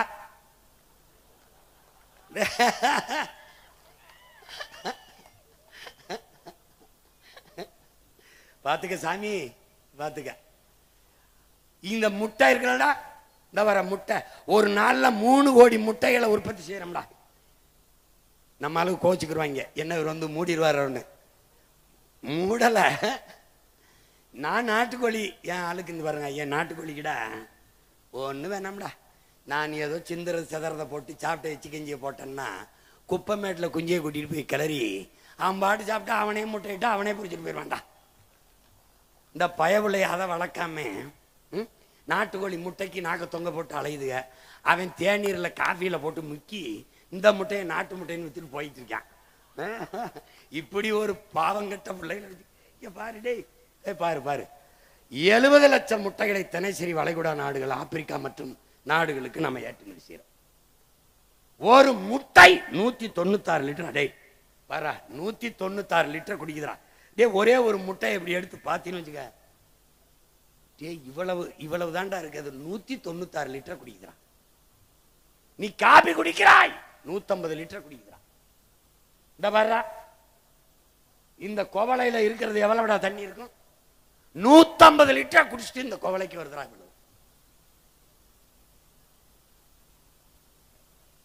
புரிஞ்சுனா நீ ஏதாவது ஒரு முடிவுக்கு வா. இப்ப என்னதானே செய்ய சொல்ற அப்படின்னு இருறா, நான் சொல்றேன். ஒரு கோப்பையில் 150 லிட்டர் மறை நீர். நம்ம தங்கச்சி ருசிச்சு தான் குடிக்கிறா. இந்த பன்னாட்டு நிறுவனங்கள் ஆண்டு கணக்கில், நீ நல்லா கவனிச்சுக்கணும். இப்போ உனக்கு சொல்றேன் பாரு அண்ணே, இந்த சென்னையில் கொரியன் முதலாளி கொண்டாயின்னு ஒரு தனியார் முதலாளி ஒரு கொண்டாய் அப்படின்னு ஒரு கார் நிறுவனம் வச்சிருக்காப்ல. ஒரு கேள்வி அண்ணன் உண்ட கேட்கிறேன், இந்த கொண்டாய் முதலாளிக்கு தமிழ்நாட்டு இளைஞர்கள் இந்திய நாட்டு இளைஞர்களுக்கு வேலை கொடுக்கணும்னு என்ன வேளாங்கண்ணி மாதாட்ட, இல்லை எங்க ஊர் எங்க கோயில் எங்க குலதெய்வம் காளியாத்தாட்ட, இல்லை ஏதாவது சிவன் முருகனுக்கு எது வேண்டி நேர்த்தி கடனா ஒன்றும் இல்லை. அப்ப எதுக்கு வரான்? அவன் நிலத்தில் அவன் வளத்தை பாதுகாத்து என் நிலத்தில் இருக்கிற நீரை வேட்டையாட வரான். இங்க வளர்ச்சி என்று கட்டமைக்கப்படுகிறது, வேலை வாய்ப்பு என்று காதிலே தேன் ஊற்றப்படுகிறது. ஒரு டன் எடையுள்ள கார் தயாரிக்க 4 லட்சம் லிட்டர் தண்ணீர். பாரு, நான் சொல்றேன் எத்தனை லட்சம் கார்கள் ஏற்றுமதி செய்யப்படுதுன்னு பாரு. இங்கே நிலத்தடி நீரை எவ்வளவு வேணாலும் நீங்கள் உறிஞ்சு கொள்ளலாம் என்று ஒப்பந்தம். உற்பத்தியிலே அரை மணி நேரம் 1 மணி நேரம் மின்சாரம் தடைபட்டால் ஏற்படுகிற இழப்பை மத்திய மாநில அரசுகள் ஈடுகட்டும் புரிந்துணர்வு ஒப்பந்தம். பிறகு உற்பத்தி செய்த பொருளை விரைந்து எடுத்து செல்ல 8 வழி 4 வழி சாலைகள். பிறகு மனித உழைப்பு இங்கே மலிவாக கிடைக்கிறது. இதே நிறுவனம் கொரியாவிலே இருந்தால் அங்கு என் பிள்ளைகள் போனார் 2 லட்சம் ரூபாய் சம்பளம் கொடுக்கணும். இங்கே இருந்தால் 50,000 கொடுத்தால் போதும். அப்ப மனித உழைப்பு மலிவாக கிடைக்கிறது. உழைப்பை சுரண்டி சுரண்டி உற்பத்தியை பெருக்கி லாபத்தை பல ஆயிரம் கோடிகளில் கொண்டு போக முடிகிறது. ஆனால் இவர்கள் சொல்லுகிற அடிப்படை கட்டமைப்பு இன்ஃப்ராஸ்ட்ரக்சர் என்பது சாலை போடுதல், விண்ணூர்தி நிலையம் கட்டுதல், துறைமுகங்கள் கட்டுதெல்லாம் உனக்கும் எனக்கும் அல்ல, உள்நாட்டு வெளிநாட்டு பெரும் முதலாளிகளின் வள வேட்டைக்கு என்பதை அறிவார்ந்த என் தம்பி தங்கைகள் புரிந்து கொள்ள வேண்டும். இதை நல்லா ஆழ்ந்து பாரு. எத்தனை லட்சம் காரு பார்த்துக்கிட்டே வா. இங்க மனித உழைப்பு மலிவா இருக்கு. ஏன்னா படிச்சுட்டு பல ஆயிரம் பேர் வேலை இல்லாம இருக்கு. இப்போ இதெல்லாம் என்ன? அதுக்குள்ள இருக்கிறதெல்லாம் யாரு? கார் தான், மகிழுந்து. இவர் எந்த வேகமா போய் துறைமுகத்துக்கு போறதுக்காக தான் இந்த சாலை. நீ உனக்கு எனக்கும் போடப்பட்டு நினைச்சின்னு வச்சுக்க, நான் ஒன்றும் பண்ண முடியாது உன்னைய.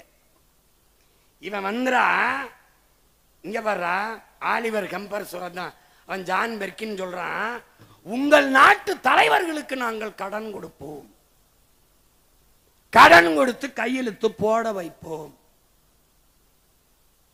பிறகு அவர்கள் எங்களுக்காக வேலை செய்பவர்களாக மாறுவார்கள். உங்கள் நாட்டிலே சாலை போடுதல், துறைமுகம் கட்டுதல், பேருந்து நிலையம் கட்டுதல், வானூர்தி நிலையம் கட்டுதல், இது போன்ற வேலைகளை செய்து தங்கள் இருப்பை தக்க வைத்துக் கொள்வார்கள். இப்போ எதுக்கு 5000 ஏக்கர்ல ஏர்போர்ட்டு? திருச்சியில இருக்கும்போது எதுக்கு 2000 ஏக்கர்ல ஏர்போர்ட்டு? தூத்துக்குடியில இருக்கிறதுல அதை எதுக்கு பெருசா ஏர்போர்ட்டு?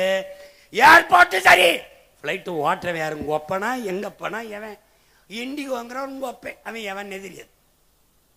ஒரே ஒரு முதலாளி நாடங்களும் ஓட்டி சம்பாதிக்க 5000 ஏக்கர்ல ஏர்போர்ட்.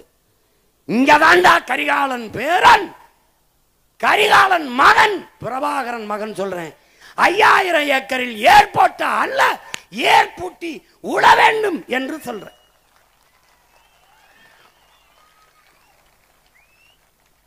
விளங்கிருச்சா? இப்ப நல்லா கவனி. இவன் கடல் மாலா, சாகர் மாலா என்று ஒரு திட்டத்தை கொண்டு வர்றான். இவனுடைய நோக்கம் என்னன்னா, தரை போக்குவரத்து, விண்ணூர்தி போக்குவரத்து, தொடர் வண்டி போக்குவரத்து எல்லாத்தையும் கொண்டு போய் கப்பல் போக்குவரத்துல இணைக்கணும்டா.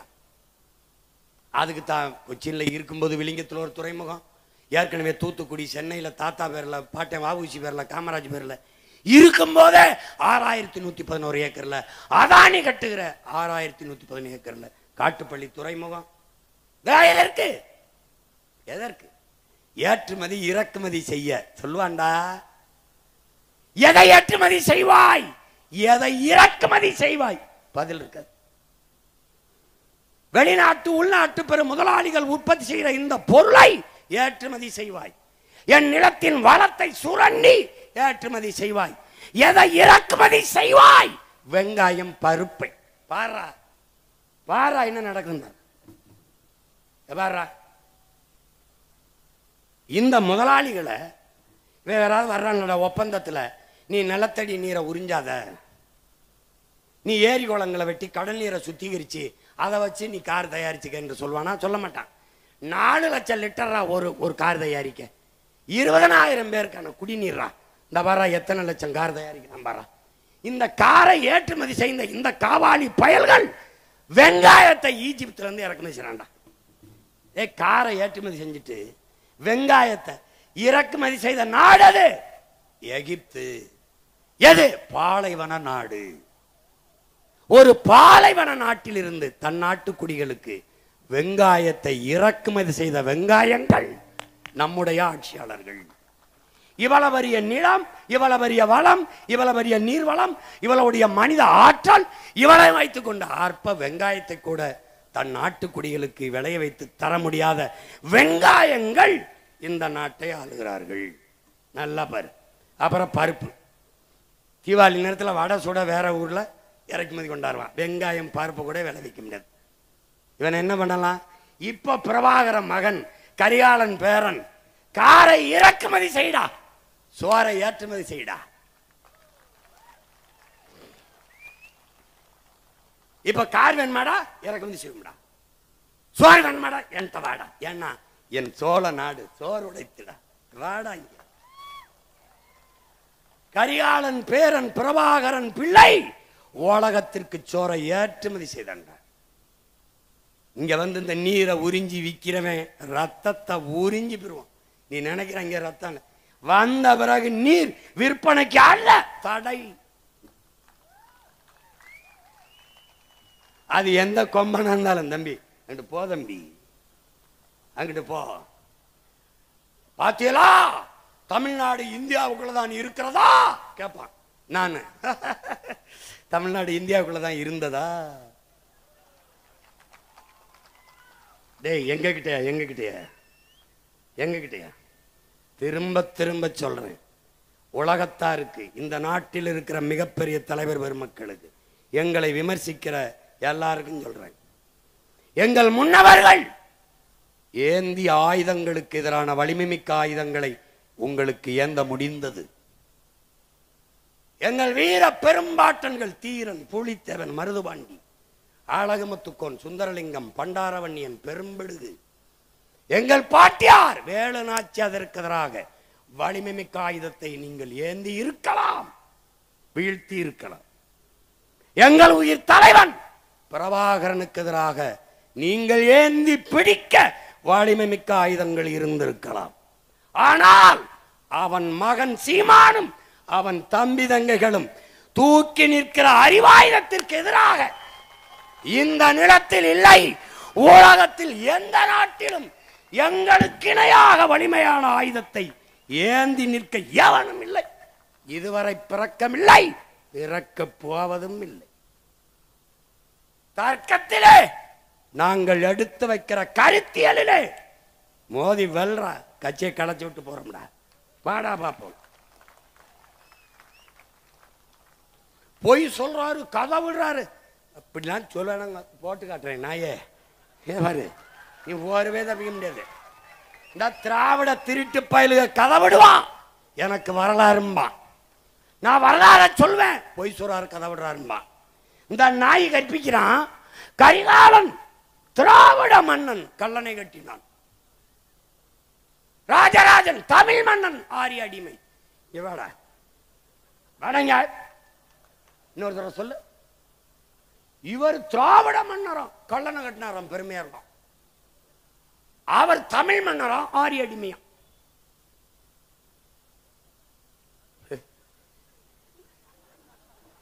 வைத்தியக்காரன் நானும் 15 வருஷமா நம்பி தெரிஞ்சுடா. என்னங்கய்யா அன்பு தென்னரசு மட்டும் நல்லா சிரிப்பாப்ல. ஏனுகளே எனக்கு முன்னாடி நின்றுகிட்டு இருந்தாப்ல.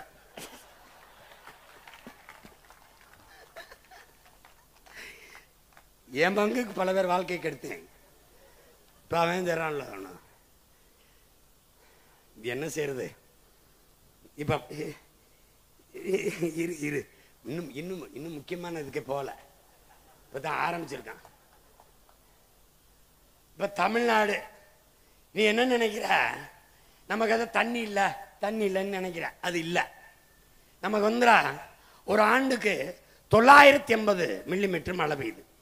2 பருவங்களில் மழை. ஒன்று தென்மேற்கு பருவம், ஒன்றுக்கு வடகிழக்கு. இந்த 2 பருவ மழைகளையும் நமக்கு 950 மில்லிமீட்டர் மழை பெய்யுது. குறைஞ்சது டிஎம்சி கணக்கில் 4000, 4300, 4500 டிஎம்சி தண்ணீர் பெய்யுது. இப்போ 4300 டிஎம்சின்னு வச்சுக்க. இதில் என்ன கொடுமைன்னா, பல இதை நம்ம சேமிக்காதனால அது நீராவியாகி போயிடுது. பல இது இந்த கழிவு நீர்களை விட்டு நாசம் பண்ணிடுறோம். பல இதை சேமிக்காம ஏரி குளங்களை, குட்டை கம்மாய்களை, தாங்கல்களை, ஏந்தல்களை வெட்டி சேமிக்காம கடல்களை விட்டுறோம். இப்ப எப்படி சீமான் சரி செய்வ? 950 மில்லிமீட்டர் 1000 டிஎம்சி 1500 தான் எனக்கு அதிகபட்சமா பயன்பாட்டில் இருக்கு. அப்ப நான் என்ன செய்யறேன்? இன்னும் ஒரு 500 600 டிஎம்சியை சேமிக்கிற வேலையை செஞ்சுட்டேன்னா நான் எவனுக்கிட்டையும் கையேந்தி தண்ணீருக்கு நிற்க வேண்டியதில்லை. அப்ப நான் என்ன சொன்ன, அதிகாரத்துக்கு வந்தவன கர்நாடகாவிலிருந்து எனக்கு தண்ணி தராதேன்னு சட்டசபையில் நான் உச்ச நீதிமன்றத்தில் ஒரு வழக்கு எப்படி போடுவேன்? கர்நாடகாவிலிருந்து எனக்கு தமிழ்நாட்டுக்கு தண்ணி திறக்க கூடாது. பெரிய வெள்ளமா இருந்தாலும் அவன் சிக்கி சாயன்மை ஒழிய எனக்கு தண்ணி தரக்கூடாது. அப்பா நல்லசாமி சிரிக்கிறாங்க பாருங்க. ஏன்னா எனக்கு போதுமான அளவுக்கு தண்ணீர் தேமிக்க கொள்ள ஆற்றல் கரிகாலன் பேரனுக்கு இருக்குமா இருக்காதா? போர்க்கால நடவடிக்கையில் 10 ஏக்கர் 20 ஏக்கர் 100 ஏக்கர் 50 5000 ஏக்கர்ல ஏர்போர்ட் கட்டும் போது இங்க வா என்னை காப்பாத்து நீ ஆத்தால போய் கத்துறான்லடா. நான் அவன் மயம் போய் கேட்கிறேன்டா, இதுல 1000 ஏக்கர்ல ஏறி வெட்டுவான் ஆத்தானா எடுத்துக்கடா நான் பெத்த மகனேன்னு சொல்லுவாடா. அவன் வெட்டுவேன், நீரை தேக்குவேன். ஏரினா 2000 3000 ஏக்கர்ல இருக்கிறதா ஏரின்னு நினைக்காத. சின்ன சின்ன சின்ன தரம் நீ எழுதி வச்சுக்கடா. விண்ணூர்தியில் பயணிக்கிற போது குனிந்து பார்த்தால் தேகத்தில் எப்படி தேமல் விழுந்து கிடக்குமோ அப்படி என் தேசத்தில் பார்க்கிற இடமெல்லாம் நீர் தேமல்கள் விழுந்து கிடக்கும்டா. சாலையில் சென்றால் பசுஞ்சோலை சாலைகள் 10 கிலோமீட்டர் வெறும் பனை, 10 கிலோமீட்டர் வெறும் நாவர், 10 கிலோமீட்டர் கனிக்கொன்றை, பனிக்கொன்றை, வேம்பு, புங்கை, பூவரசு, புலி மரமா இருக்கும்டா. திருமணம் 1000 ஏக்கர்ல ஆடுறா, 1000 ஏக்கர்ல மாடுறா, கூட்டு வேளாண் பண்ணைடா. இல்லைன்னா நீரி தேக்கம்டா, இல்லைன்னா காடு வெற்றிடம் என்று ஒற்றட இருக்காதடா. இதைத்தான் என் நம்பி துறை சொராம்பாரு. பல கோடி பனை திட்டம், 10 ஆண்டு பசுமை திட்டம், 10 ஆண்டுகளில் பிரபாகரனின் பிள்ளைகள் கரிகாலனின் பேரைகள் என் தாய் நிலத்தை பச்சை போர்வையால் போத்திருவேன். பச்சை பசேர் என்று இருக்கும். இப்பவும் நீ விண்ணூர்தியில் இருந்து பார்த்தீங்கன்னா என் நிலம் பச்சை பசேன்னு இருக்கும். என்னது? சீம கருவேலை. அது இறங்கி பார்த்தா தான் வேலி முள்ளுன்னு தெரியும். மேல இருந்து பார்த்தா என்ன செழிப்பா இருக்குப்பா, பச்சை பசேர்ன்னு இருக்குப்பா. பாத்துக்க. இவன் என்ன பண்றான்? அந்த நீரை சேமிக்காம என்ன பண்றான்னு பாரு. இந்த நீரை பூரா கடல்ல சேர விடுறான். கடல்ல எப்படி சேருது பாரு. மறுபடி கழிவு நீர் ஆக்குறான். இந்த நீரை சேமிச்சு, பெய்கிற மழையை சேமிச்சு, ஆழ்ந்து கவனி, தூய குடிநீரை இயற்கை சுத்திகரிச்சு நமக்கு கொடுக்குது. இதை சேமிச்சு வைக்காம கடலுக்குள்ள விட்டுட்டு அடுத்து என்ன சேட்டையை பாரு. பெரும்பகுதி 6 பல மாதங்கள் நீர் பற்றாக்குறையை சந்திச்சிருது, வறண்டுது. ஏன்னா அங்க போய் நீரை சேமிக்காதனால. அப்ப என்ன செய்து என்ன பண்றான்? நீரை கடல்ல விட்டுட்டு கொஞ்ச நாள் கழிச்சு இந்த கடல் நீரை சுத்திகரிச்சு குடிநீர் ஆக்கிறேன் உங்களுக்கு கொடுக்குறேன்ட்டு போட்டிருக்கான் பாரு. 50,000 கோடி செலவு பண்றாங்க. இயற்கை தூய குடிநீரை கொட்டுது. கால் பிடிச்சுக்க குடிச்சுக்க பிடிச்சுக்க குடிச்சுக்க பிடிச்சுக்க குடிச்சுக்க. நீ கொழுப்படுத்து போய் அதிலே திருப்பி விட்டு விட்டு அதை சுத்திகரிக்கணும். அது சிரிக்குது. ஏடா பைத்தியக்கார பைய மக்களை, ஏண்டா உங்களுக்கு அறிவில்லையடா? அறிவில்லை. கடவுள் கடவுள் ஒருத்தன் படகுல போய் விழுந்துட்டான் கடலுக்குள்ள. கடவுளே என்னை காப்பாற்றணும்னு ஒரு படகுல வருது. ஒரு படகு வா வா அப்படின்னு வந்து பிடிடா கையை படகுல ஏறணும். நீ போ, கடவுள் வரணும், வர்றாரு, கடவுள் வருவாருன்ட்டு எவ்வளவு சொல்லிட்டே வாடா, வரமாட்டேன்டா, போயிட்டாப்ல. திருப்பி ஒருத்தன் உலங்கூர்தியில் வரான் ஹெலிகாப்டர்ல, கட கட கட கட கட கட கட கட கட கட டே வாடா, அந்த கையை பிடிச்சிட்டு மேலே வாடா, போயா, கடவுள் வருவார் என்னை காப்பாற்ற. போயிட்டாரு. திருப்பி கப்பல் வருது, கப்பல், வாப்பா கப்பல்ல ஏறுப்பா, வரமாட்டேன், என்னை காப்பாற்ற கடவுள் வருவாருன்னு வம்படியா நிக்கிறாப்ல. இப்ப போயிருச்சு கப்பல். கடைசியா தண்ணியை குடிச்சு சாக போறேன். அப்ப ஒருத்தர் கேட்கிறேன், 3 உங்களை வந்து இவ்வளவு நம்பி இருக்கானு. டேய் பைத்தியக்கார பையில, 3 தடவை போனேன், படகுல போனேன், வாடான்னு கூப்பிட்டேன், மறுபடி இதுல உலங்குருதியில போனேன் ஹெலிகாப்டர்ல, மறுபடி கப்பல்ல போனேன். அவன் எங்கடா என்னை நம்பினா, கடவுள்னா எப்படா வரும், நான் தான் 3 முறை போய் வாய்ப்பு கொடுத்தேன் வாடான்னு. அப்புறம் வரலைன்னா சாகிறத தவிர என்ன பண்றது, அவன் சாக வேண்டிய ஆள் தான் விட்டு விட்டாப்ல. புரியுதா? அது மாதிரி இந்த மழை, இந்த கடல், இந்த சூரியன், இந்த மேகம் எல்லாம் பார்த்து சிரிக்குது. பைத்தியக்கார பையவில்லை டே, அதுக்கு தாண்டா தண்ணி குடிங்க, வாட்டர் குடிக்காதீங்கன்னு சொல்றேன். சோறு தின்னுங்கடா, ரைஸ் திங்காதியடா, சாதம் திங்காதியடா, மானங்கிட்ட அறிவு கட்டு போயிருவியடான்னு அதுக்கு தான் சொல்றேன். தண்ணீரை கொண்டு போய் கடல்ல விட்டுவிட்டு அந்த காவாளி பயலுக 50,000 கோடிக்கு சுத்தி இருக்கிறது. 50,000 கோடிக்கு எத்தனை நீர்த்தேக்கங்களை வெட்டி இருக்கலாம் என்று அறிவார்ந்த தமிழ் சமூக பிள்ளைகள் நீங்க ஆழ்ந்து அறிந்து சிந்திக்கலாம். பாரு எத்தனை ஏரியா வெட்டிருக்கலாம், இங்க பாரு இது மாதிரி எத்தனை ஏரியா வெட்டிருக்கலாம், எத்தனை ஏரி. இது யாரு?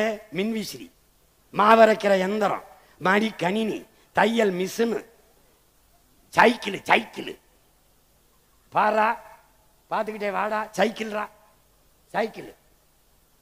நல்லா கவனிடா, வண்ண தொலைக்காட்சி பெட்டிடா, ஐயா உபயம்டா, வண்ண தமிழ்நாடு அரசு வண்ண தொலைக்காட்சி பெட்டி பார்த்துக்கடா, மடி கணினி நல்லா கவனிச்சுக்கடா. டே டே பாரா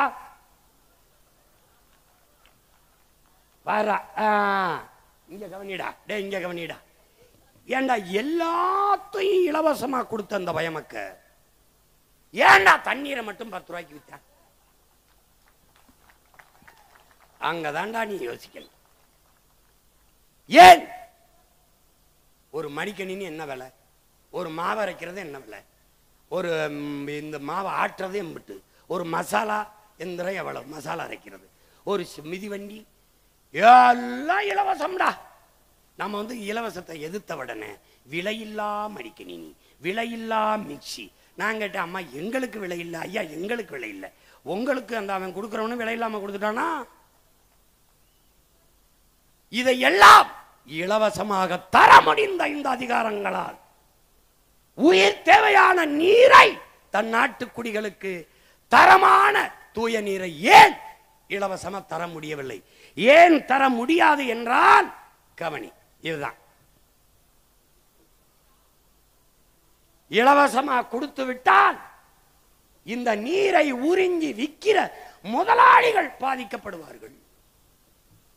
முதலாளிகள் பாதிக்கப்பட்டால் என்ன இழப்பு? இவர்களுக்கு அவர்களிடத்தில் வருகிற கமிஷன் போய்விடும். அதனால்தான் இவர்களை ஆட்சியாளர்கள் அல்ல, தரகர்கள், புரோக்கர்கள் என்று நாம் சொல்ல காரணம் இதுதான். இப்ப நாம் வரும்போது எது ஒன்றும் இலவசம் அல்ல. தூய குடிநீர் என் மக்களுக்கு இலவசம், அறிவை வளர்க்கும் கல்வி என் மக்களுக்கு தரமான சிறந்த உயர்ந்த கல்வி இலவசம், உயிர்காக்கும் மருத்துவம் உலகத்தரத்திற்கு இலவசம்.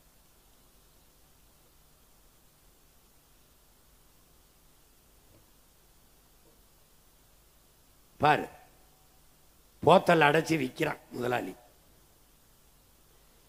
தூய குடிநீர் என்று அவன் சொல்றான். இது தூயதல்ல தீயது என்று நாம் சொல்றோம்.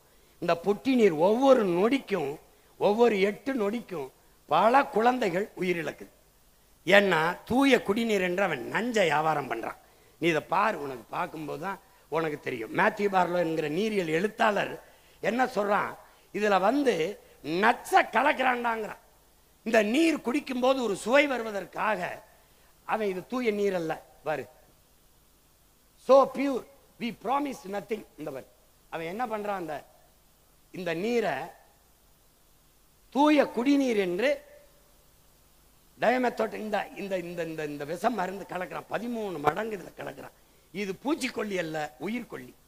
இதனால என்ன வருதுன்னு நீ நினைக்கிறீன்னா, பிறக்கும் போதே குழந்தை புற்றுநோயோட பிறப்பது, தாய்களுக்கு மார்பு புற்றுநோய் வருவது, 3-4 வந்தது டைமெத்தட். இதுல பாத்துக்க, உயிர்கொல்லி. பூச்சிக்கொல்லின்னு சொல்லக்கூடாது. ட்ரஸ்ட் இன் எவரி டிராப் என்ன சொல்றான் பாரு. பூச்சிக்கொல்லின்னு ஏன் சொல்லக்கூடாதுன்னா, அப்பாட்ட கேட்குறாங்க, பூச்சிக்கொல்லின்னா பூச்சிக்கொல்லியை குடிச்சா நீ உயிரோடு இருப்பியா, செத்து போவ. அப்படின்னா அதுக்கு பூச்சிக்கொல்லி இல்லை, உயிர்கொல்லி. அதனால இது உயிர்கொல்லி. இந்த நீரை நாம குடிக்கிறோம், அது குடிக்கிற தன்மையோடு இருக்கா? ஆர்கனோ பயாபாஸ், இந்த ஆர்கனோ குளோரிஃபார்ம், இந்த பாரு இதுல அந்த இங்க பாரு, சுழியம் புள்ளி, சுழியம் 5 மில்லிகிராம் மேல இருக்கக்கூடாது. ஆனா சுழியம் புள்ளி, சுழியம் 7-3 மில்லிகிராமுக்கு அவன் கலக்கிறான். இந்த பாரு,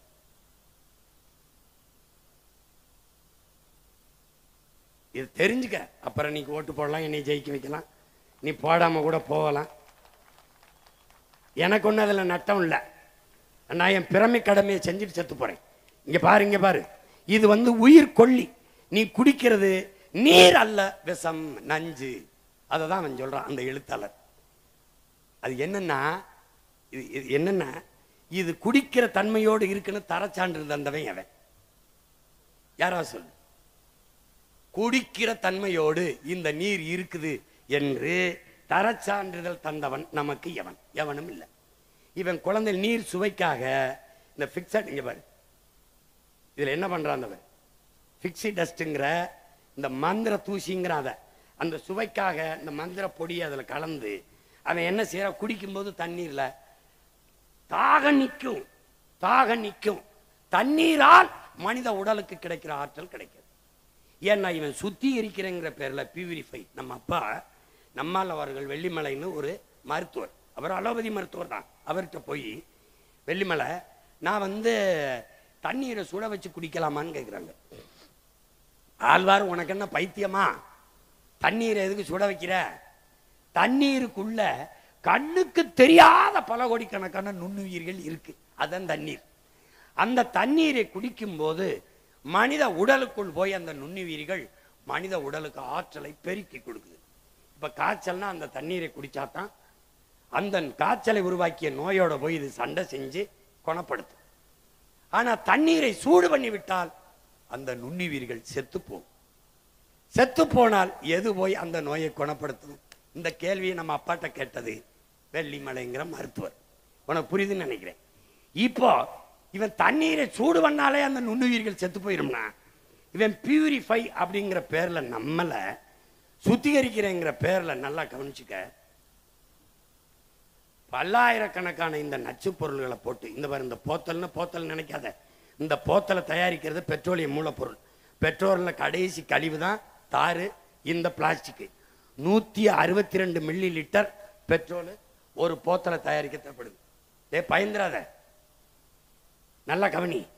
இதுல இந்த லட்சக்கணக்கான போத்தல்களை தயாரிக்க 1800 கிலோ இந்த இதுக்கு பெட்ரோல் எரிக்க வேண்டியதுக்கு இது 1800 கிலோ கார்பன் டை ஆக்சைடு, கரியமிலை வாயுவை, நச்சுக்காற்றை வெளியிடுது.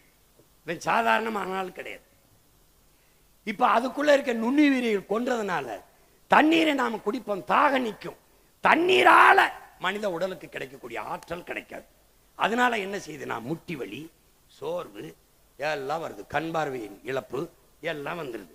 பிறக்கும் போதே குழந்தை புற்றுநோயோட வந்துருது. பிறந்து 3 வருஷத்துல புற்றுநோய் வருது. இது தாய்ப்பாலை தவிர எதுவும் செய்யல. புற்றுநோய்ங்கிறது புகையில சாப்பிட்டா, ஹார்ன்ஸ் சாப்பிட்டா, பான்பராக்கு போட்டா வரும்னு நினைச்சேன். தாயின் மார்ல பால் குடிச்சதை தவிர ஒன்றும் செய்யல. இதுக்கு ஏன் வந்துச்சு? ஏன்னா நீர் விஷமாயிருச்சு, சோறு விஷமாயிருச்சு, காற்று விஷமாயிருச்சு. காரணம் யாரு? இந்த ஆட்சியாளர்கள். உனக்கு புரியுதா? இந்த சூழலில் நீ உன்னுடைய பிள்ளைகளை, பேரன் பேத்திகளை, அடுத்த தலைமுறை, நம் பரம்பரையை விட்டு விட்டு செல்ல போகிறாயா இல்லை வாழ்வதற்கு பாதுகாப்பான ஒரு சூழலை உருவாக்கி விட்டு செல்ல போகிறாயா? இதுதான் தாய்க்கு புற்றுநோய். இங்க வர அந்த அயோக்கிய பையில 1 லிட்டர் தண்ணீர் நம்ம கிட்ட 30 காசுக்கு உறிஞ்சி எடுக்கிறான். தாமிரபரணி எல்லா நதிகளிலும் 30 காசுக்கு எடுக்கிறான். ஆனால் எவ்வளவுக்கு விற்கிறான்? 1 லிட்டர் தண்ணீரை, அதே தண்ணீரை 20 ரூபாய்க்கு விற்கிறான். கொள்ளை லாபம் அடிக்கிறான். பாத்துக்க, 30 காசு 30 ரூபாய், எத்தனை மடங்கு லாபம்னு பாத்துக்க. அதுல விண்ணூர்தி நிலையத்துக்கு வந்து தாகம்னு நீ சொன்னீன்னா 1 மடக்கு தாண்டா இருக்கும். வேணா வந்து குடிச்சு பாரு. 1 மடக்கு 20 ரூபாய். டே இந்த இவ்வளவு தாண்டா கொடுப்பான் அப்படின்னா முடிஞ்சிடும் 20 ரூபாய். நான் அப்படித்தான் கேட்டேன். 1 மடக்கு 20 ரூபாய். போங்கன்னு எந்த காலத்துக்கு இப்ப 40 ரூபாய்னுங்கிறேன். துறைகிட்ட கேட்டேன், எந்த காலத்துக்கு இப்ப 40 ரூபாய்னுங்கிறாப்ல. இங்க பாரு சாமி, பாரு சாமி, இதெல்லாம் என்னென்ன சாமி? நம்ம ஆத்தாள பொண்ணுக்கு அக்கா தங்கச்சிக்கு கிடைக்காத தண்ணீர் இந்த முதலாளி பயலுக்கு மட்டும் எப்படா கிடைக்குது? இந்த கேள்வியை நீங்க கேட்கணும்டா. எல்லா காலத்திலும் அவனுக்கு மட்டும் தண்ணீர் தட்டுப்பாடு இல்லாம கிடைக்க காரணம் என்ன? என் ஆத்தா குடத்தை தூக்கிட்டு அலைகிறா, என் அப்பே அலைகிறான், என் தங்கச்சி, என் பெரியம்மா, சின்னம்மா எல்லாரும் நாங்கள் தண்ணீரை தேடி வேட்டையாடும் போது அலைபேசியில் அழைச்சு பேசினவன எத்தனை லிட்டர் தண்ணீர் வேணாலும் அடுத்தனுடைய வீட்டில் இறக்குறானே அவனுக்கு எப்படி வருது? இந்த கேள்வியை கேட்டுட்டீனா நீ ஏன் ஆளு, இல்லைனா நீ டிவிக்கு போக வேண்டியதுதான். பாரு பாரு, இங்க பாரா, அழைச்சு பேசணும்னு வந்துருதுடா. அழைச்சு பேசணும்னு வந்துருது. கோடை காலத்துல வர நல்லா கவனியடா. டேய், கோடை காலத்துல தண்ணி எங்க இருக்கும்டா?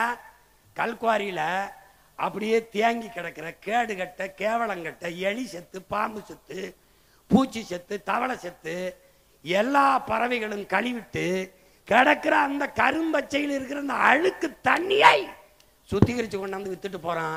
நீ தாகத்துல எதை குடிக்கிறோம், ஏன் குடிக்கிறோம், எதுவும் தெரியாம குடிச்சிட்டு வாழ்ந்துகிட்டு இருக்க.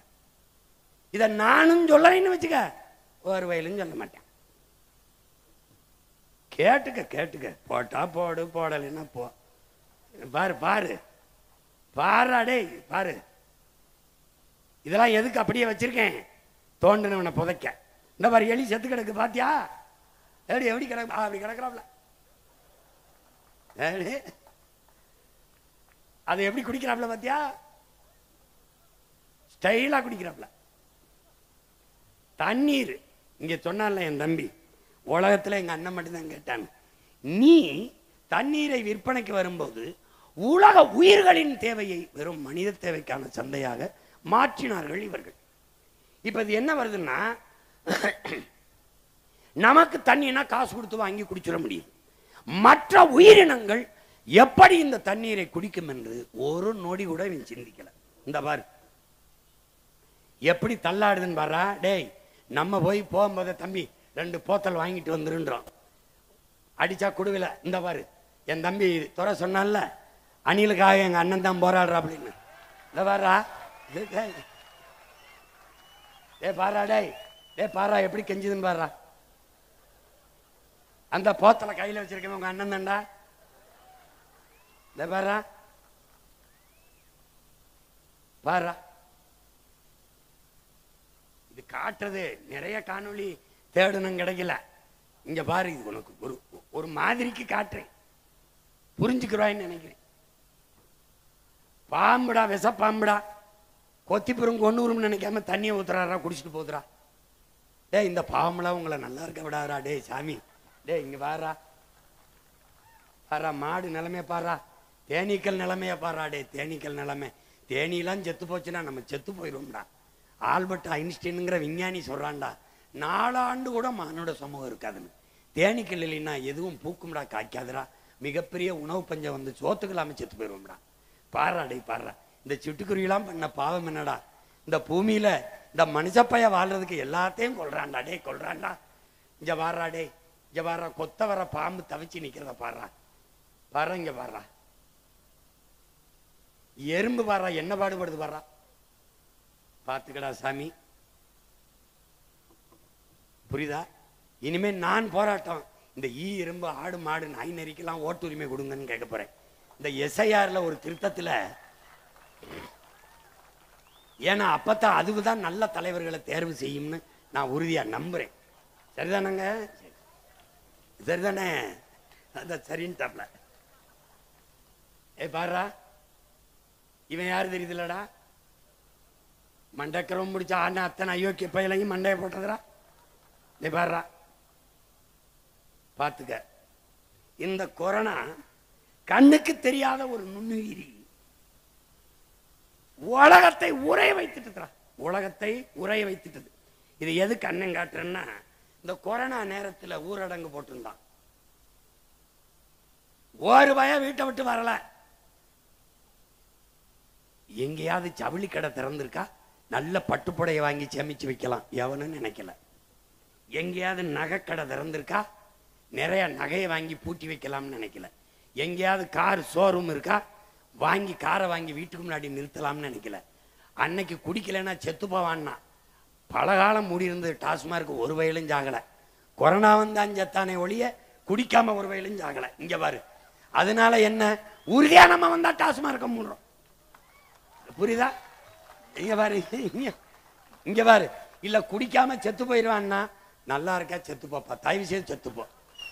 பாரு பாரு, கொரோனா காலத்துல இவன் தேடுனது தங்க வாங்கவோ, கார் வாங்கவோ, உடவை வாங்கவோ, உடை வாங்கவோ அலையல. எதுக்கு அலைஞ்சான்னா, மளிகை கடை திறந்திருக்கா, தண்ணி எங்க கிடைக்கும், சோறு எங்க கிடைக்கும். இதுல கண்ணுக்கு தெரியாத ஒரு நுண்ணுயிரி உனக்கு கற்பிச்சது என்ன? எது இல்லாமலும் வாழ முடியும்.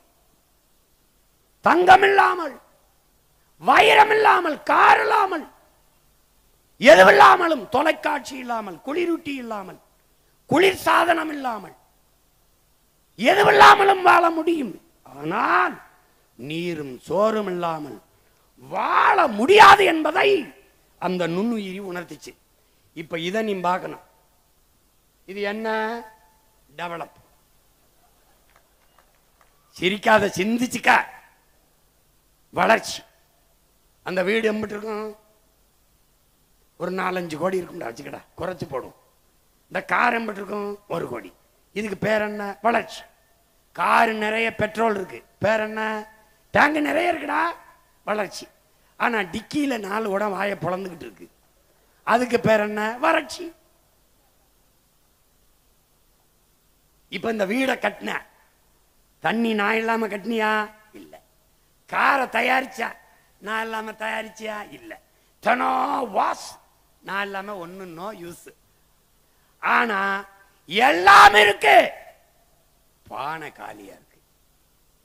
இதில் எதுவில்லாமலும் வாழ முடியும், நீர் இல்லாமல் வாழ முடியாது. இதை தாண்டா பலாயிரம் ஆண்டுகளுக்கு முன்பே நம் மூதாதை நீரின்றி அமையாது உலகம் பாடிட்டாங்க. இங்க பாரு, அடுத்து பாரு. காரு வளர்ச்சிடா, டெவலப். இது என்னடா? எங்கூர் தான், ராமநாதபுரம். மோட்டர் பைக்கு எம்பிட்டா? மோட்டர் பைக்கு லட்சம். டேங்க் நிறைய பெட்ரோல். ஆனா குடங்கள் காலியாக இருக்குது. இதுக்கு பேர் என்ன? வளர்ச்சி. வளர்ச்சி. நீர் வேட்டைக்கு கற்கால மனிதர்களைப் போல எங்களவர்கள் கற்காலத்தில் கூட நாம் இவ்வளவு நீர் வேட்டைக்கு போல. ஏன்? நீர் இருந்தது. பாத்துக்க பாத்துக்க, இப்ப தெரிஞ்சுக்க. இதுக்கு பேர் என்னடா? சமூக சமநிலைடா, டெவலப். அடுக்கு மாடி கட்டடம், குளிக்க நீச்சல் குளத்தில் தண்ணீர், பக்கத்திலே தாய்மார்கள் வெறுங்குடத்தோடு குடிக்க இல்லை தண்ணீர். பேர் என்னடா? டெவலப்டா. டேய், என் உடன் பிறந்தானே, டெவலப். இது என்னடா? டெவலப். இதெல்லாம் வளர்ச்சியில் வருகிறது. என் உடன் பிறந்தவனே, வளர்ச்சியில் வருகிறது. பார்த்துக்க. செல்போன் இல்லாம, ஏசி இல்லாம, ஃப்ரிட்ஜ் இல்லாம, நகை இல்லாம, எதெல்லாம் வாழ முடியும். ஆனால் நீரும் சோறும் இல்லாமல் உன்னால் வாழ முடியாது. பார்த்துக்க.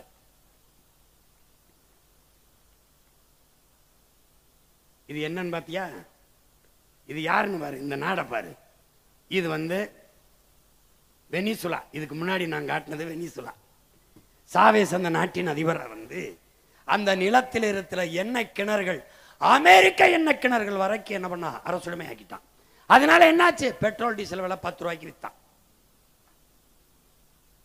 ஆனால் வேளாண்மையை கைவிட்டு தொழில் வளர்ச்சி என்று போன்றதனால் மிகப்பெரிய பஞ்சத்தை சந்தித்து அந்த நிலத்தில் காக்கை, குருவி, கொக்கு, நாய், நரி எல்லாவற்றையும் தின்று தீர்த்தார்கள். கடைசியா என்ன ஆயிடுச்சு, வறுமை. அப்ப என்ன பண்ணா, காலுக்கு கீழே பணம். அந்த காட்சி தான் முதல்ல பார்த்தா. மிதித்து மக்கள் ஓடுகிறார்கள். பணத்தை குனிஞ்சு ஒருத்தம் கூட எடுக்கல. ஏன்? பயன் இல்லை. எதை நோக்கி ஓடினார்கள்? கடைகளை உடைச்சு ரொட்டி துண்டை தூக்க ஓடினார்கள். இந்த நாடு என்னன்னு நினைக்கிற? இந்த மாதிரி பணத்தை பாரா நடந்து போறான்டா, ஒருத்தம் கூட குனிஞ்சு எடுக்கலடா. இது யாரு? இலங்கை. இவன் என்ன, 1 கிலோ ஆப்பிள் 1000 ரூபாய், 1 லிட்டர் பெட்ரோல் 5000, 1 லிட்டர் தண்ணீர் 1000. வீதிக்கு வந்துட்டான்டா, வீதிக்கு வந்துட்டான். புரட்சி, கிளர்ச்சி. என்னாச்சு? பலகாலம் அதிபராக இருந்தவன், 3 விழுக்காடு வாக்கை வச்சிருந்தவன் அனுரா திசநாயக்கா. 3 விழுக்காடு தான். சனதா விக்தி புரமணா 53 விழுக்காடு வாக்கை பெற்றது, அதிபராயிட்டான். ஏன்? கிளர்ச்சி. புரட்சியாளர் நெல்லின் சொல்லுகிறான், இதுவரை வாழ்ந்தது போல இனி வாழ முடியாது என்கிற நிலை உருவாகுமானால் மக்கள் தாங்களே கிளர்ந்து எழுந்து புரட்சியை முன்னெடுப்பார்கள். அந்த நிலை இந்த நிலத்தில் உருவாகும்.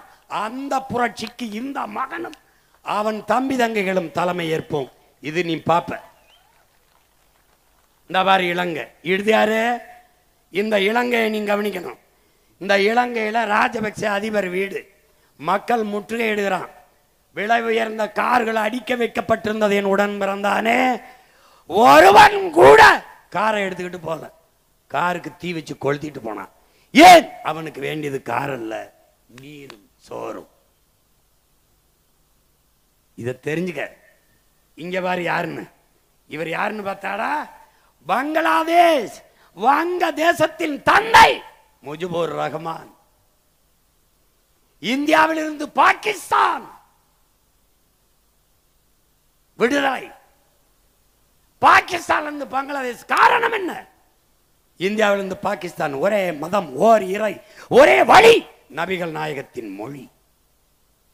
பாகிஸ்தான் இருந்து பங்களாதேஷ் தனி நாடு. ஏன்? உருது ஆட்சி மொழி, அதிகார மொழி.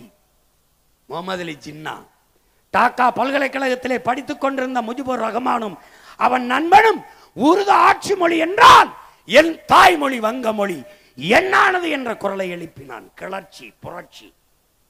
தனி நாடு, மொழியின் அடிப்படையிலே, மொழி இனம் அடிப்படையிலே தேசம்.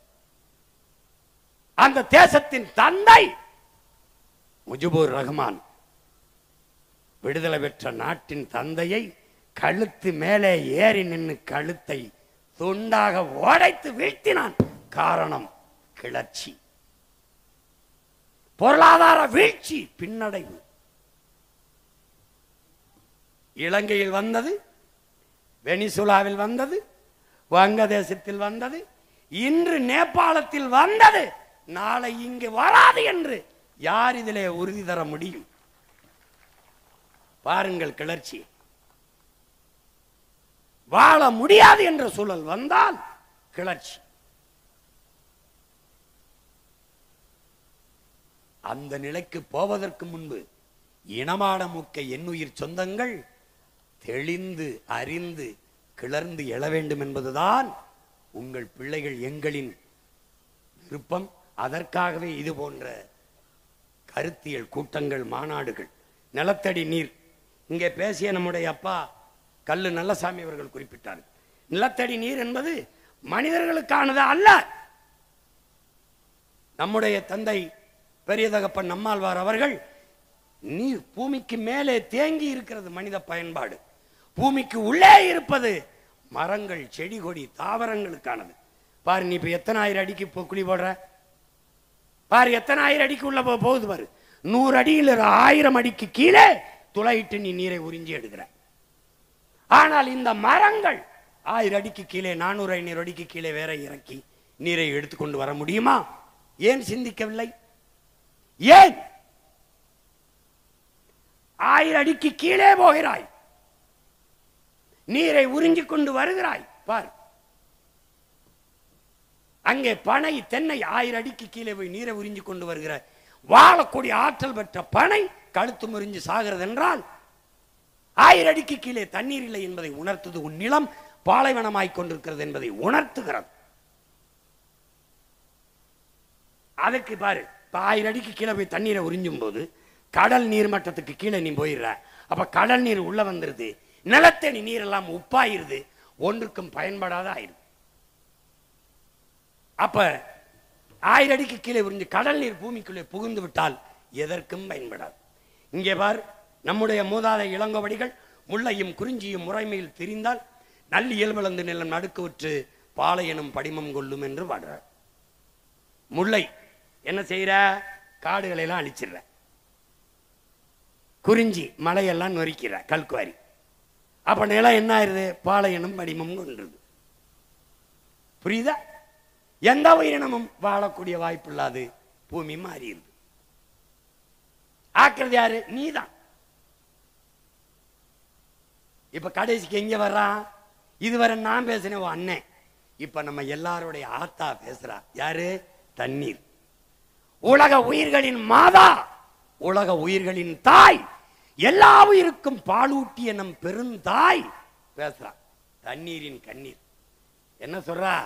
என்னரும் பிள்ளைகளே, என்னருமை செல்வங்களே, எல்லாருக்குமாகத்தான் நான் பூமியிலே மழையாக விழுந்தேன், தூய நீராக விழுந்தேன்.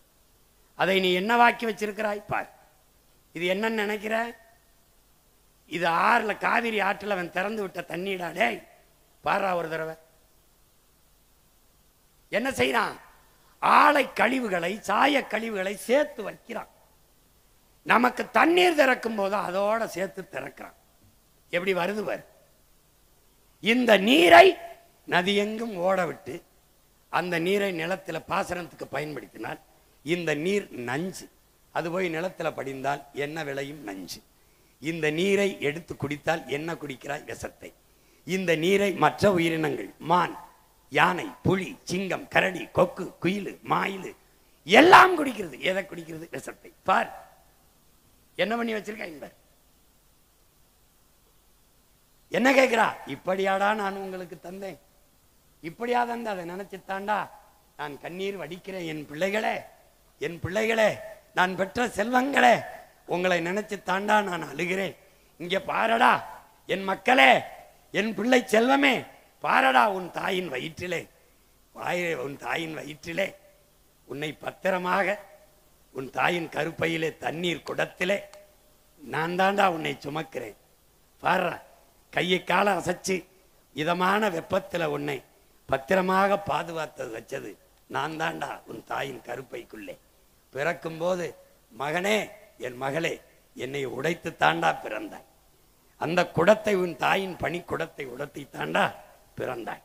பிறந்த உடனேயே நான் தாண்டா உன் உடலில் ஒட்டி இருக்க அழுக்கை துடைத்து குளிக்க வச்சேன். பாரா பாரா நான் பெற்ற மகனே, பார், நான்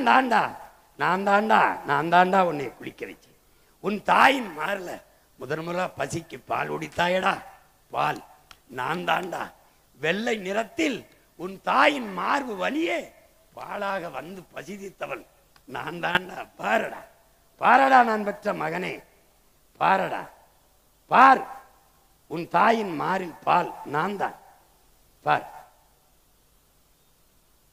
பார், அவள் உண்ட தண்ணீரின் வழியாக நான் தானடா சோறு உண்டாய் பசிக்கு. பசிக்கு நான் இல்லாது ஏதடா உனக்கு உணவு? அரிசி ஏது, பருப்பு ஏது, காய்கறி ஏது, கனிகள் ஏது? நான் இல்லாது வாழை ஏது, தென்னை ஏது, மா ஏது, திராட்சை ஏது, கரும்பு ஏது, பூசணி ஏது, நெல்லி ஏது, மா ஏது, பால் ஏது, பழம் ஏது, பருப்பு ஏது? எதுவும் இல்லை நான் இல்லாது. சோறும் நீரும் உனக்கு கொடுத்து வளர்த்தவள் நான் தானடா. பாரடா என் அன்பு மகனே, பார். பார், நீ வளர்ந்து மகளே நீ பூப்பெய்தாய், பெருமனுஷியானாய், உன்னை நன்னீராட்டு என்று குளிக்க வைத்தவன் நான் தானடா மகளே, நான் தான் பார், நான் தான் பார். பாரடா பார், நீ வணங்குகிற கோயில் குடமுழுக்கு நன்னீராட்டு நான் தானடா, பாரடா நான் தான், நான் தான் என் மக்களே. பார், தீர்த்தம் புனித நீர் நான் தான், நான் தான். நீ செய்த பாவத்தை தொலைக்க புனித நீர் என்று கங்கை யமுனை சரஸ்வதி என்று முன்னதிகளும் கலக்கிற இடத்தில் குளிக்க வந்தாயடா, நான் தானடா. உன் பாவத்தை போக்கிய தாய் நான் தானடா, பாரடா நான் தான். உன் பாவத்தை கழுவியவளும் நான் தான். பார், மகிழ்ச்சியில் சிரித்தாய், கண்ணீராக வழிந்ததும் நான் தான். துயரத்தை வடிக்க முடியாமல் அழுதாய், கண்ணீராக வந்தவளும் உன் துயரத்தை வடித்து கழுவியவளும் கண்ணீர் வழியே நான் தான். பாரடா மகனே, பார் பார், வளர்ந்தாய், வாழ்ந்தாய், வாழ்ந்தாய், இறந்தாய், நான் தானடா. பிறந்தாய், குளிக்க வைத்தேன், இறந்தாய், நான் தானடா குளிக்க வைத்தேன். உன் இறுதி பயணத்தை தொடர்ந்தாய், பிறக்கும் போது பனி குடத்தை உடைத்து வெளியே வந்து பிறந்தாய், இறந்த போது குடத்தை உடைத்து உன் பயணத்தை தொடர்ந்தாய். பாரடா மகனே, புதைந்தாய், புதைந்தாய், பூமிக்குள் இறுதியாக புதைந்தாய். உன்னை மூடி உன் சவக்குழியை மூழ்கியவன் நான் தானடா மகனே, நான் தான். உன் சமாதியை எரிந்தாய், எரிந்தாய், எரிந்தாய், சாம்பலானாய், என்னில் தானடா உன்னை கரைத்தார்கள். பாரடா என் அன்பு மகனே, பாரடா என் அன்பு மகளே, என்னில் தானடா நீ இறுதியாக கரைந்தாய். தாய்ப்பாலை, தாய்ப்பாலை யாராவது வியாபாரம் செய்வார்களாடா பிள்ளைகளே? என்னை எப்படிடா உங்களுக்கு விற்கலாம் என்று எண்ணம் வந்தது? எப்படியடா, எப்படியடா என் பிள்ளைகளே, எப்படி எப்படி என்னை வித்து பிழைக்கலாம்? தண்ணீரும் தாய்ப்பாலும் மலிவாக கிடைப்பதனாலே இந்த மானுட பதர்கள் மதிப்பதில்லை என்று உங்கள் கவி பேரரசு வைரமுத்து படிச்சனதை படிக்கவில்லையா என் பிள்ளைகளே? தண்ணீரும் தாய்ப்பாலும் மலிவாக கிடைப்பதால் மதிப்பற்று போய்விட்டதா மானுட சமூகத்தில்? காலடியில் மிதிபடுவதால் பூமியின் மகத்துவம் தெரியாத மக்கு பிள்ளைகளாடா நீங்கள்? என்னரும் பிள்ளைகளே, பாருங்கள், இப்படி ஒரு நாள் நான் மறைந்து வறண்டு இல்லாது போனால் என்னரும் செல்வங்களே, உங்கள் நிலை என்னடா? நிலம் வறண்டு, ஏரி குளம் வறண்டு, மரம் மட்டையெல்லாம் பட்டு வாடி நீரற்ற நிலமாகி சோறும் நீரும் இல்லாது எப்படியடா என் பிள்ளைகளை வாழ்வீர்கள்? எப்படி எப்படி வாழ்வீர்கள்? பார், நீருக்கும் சோறுக்கும் நீங்கள் கையேந்தி நிற்கிற நிலைமையை பார்த்துத்தான் உங்கள் தாய், உங்களை பெற்றவள், பல கோடி ஆண்டுகளாக உங்களுக்கு நீரும் சோறும் கொடுத்து வளர்த்த தாய் நான் நான் நான் என் அன்பு மக்களே, கண்ணீர் வடிக்கிறேன், கண்ணீர் வடிக்கிறேன். இது தண்ணீரின் கண்ணீர் அல்ல என் பிள்ளைகளே, உங்களை பெற்று பாலூட்டி வளர்த்த தாயின் கண்ணீர் என்று நம் தண்ணீர் தாய் கண்ணீர் வடிக்கிறாள் என் உடன் பிறந்தார்களே. பாருங்கள், பாருங்கள், இங்கே பார், உன் பாட்டன் உன் தாத்தன் அருவியிலே ஆறிலே நீரை குடித்தான், உன் அப்பன் உன் பெரியப்பன் ஏரி குளத்திலே குடித்தான், கிணத்திலே குடித்தான், நீங்கள் போத்தலிலே குடிக்கிறீர்கள். வருங்கால உங்கள் பிள்ளைகள் எதை குடிப்பார்கள்? நான் பெற்ற மக்களே, பாருங்கள், பாருங்கள், ஒரு சொட்டு தண்ணீருக்கு எதை குடிப்பார்கள்? ஒருவேளை மூத்திரத்தை குடிப்பார்களா? மூத்திரத்தை, அந்த மூத்திரம் கூட எண்ணெயை குடித்தா தானே என் அருமை பிள்ளைகளே வரும், வரும். பார், பார், சோறு தந்தது நான், நீர், பயிர், உயிர், வாழ்க்கை. நன்றாக கவனி, நன்றாக கவனி. நீர், சோறு, வயிறு, உயிர், வாழ்க்கை எல்லாவற்றையும் தந்தது நான் தான். என்னை ஏன் என் பிள்ளைகளை மறந்தீர்கள்? என்னை ஏன் மறந்தீர்கள்? ஏன்? இதுவெல்லாம் நான் இல்லாது வாழ்க்கை இல்லை என்று என்றைக்கு அறிவீர்களோ, அறிவு வருமோ அன்றுதான் என் அருமை உங்களுக்கு தெரிய வரும். அன்றுதான் என் அருமை உங்களுக்கு தெரிய வரும். ஒவ்வொரு என் துளியும் உயிர் துளி பல்லுயிர்க்கும் பகிர்ந்தளி நீரின்றி அமையாத உலகு, அதை நினைவில் நிறுத்தி பழகு. என் அன்பு பிள்ளைகளே, நினைவில் நிறுத்தி பழகு, நினைவில் நிறுத்தி பழகு. தண்ணீரின் மாநாட்டை உங்கள் மகன் என் தண்ணீர் தாயின் கண்ணீரோட முடிக்கிறேன், கண்ணீரோட முடிக்கிறேன். நன்றி, வணக்கம். நீரின்றி அமையாத உலகு, அவள் பிள்ளையின் ஆட்சியிலே தண்ணீர் விற்பனைக்கு அல்ல, தண்ணீரின் தேவையில் தண்ணீரை அடைவேன். தூய குடிநீரை என் நாட்டு மக்களுக்கு நான் தூய குடிநீரை சரியாக, சமமாக, இலவசமாக விநியோகம் செய்வேன் என்ற உறுதியை என் தண்ணீர் தாயின் மீது ஆணையிட்டு, கரிகால் பெருவளத்தான் காலடி சுவடு மேலே ஆணையிட்டு உறுதியேற்கிறேன்.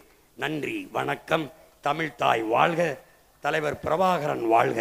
புரட்சி எப்போதும் வெல்லும், நம் வெற்றி நாளை இதை சொல்லும். நம் இலக்கு ஒன்றுதான், இனத்தின் விடுதலை. இனம் ஒன்றாவோம், இலக்கை வென்றாவோம். தமிழ்தாய் வாழ்க, தலைவர் பிரபாகரன் வாழ்க. நாம் தமிழர்.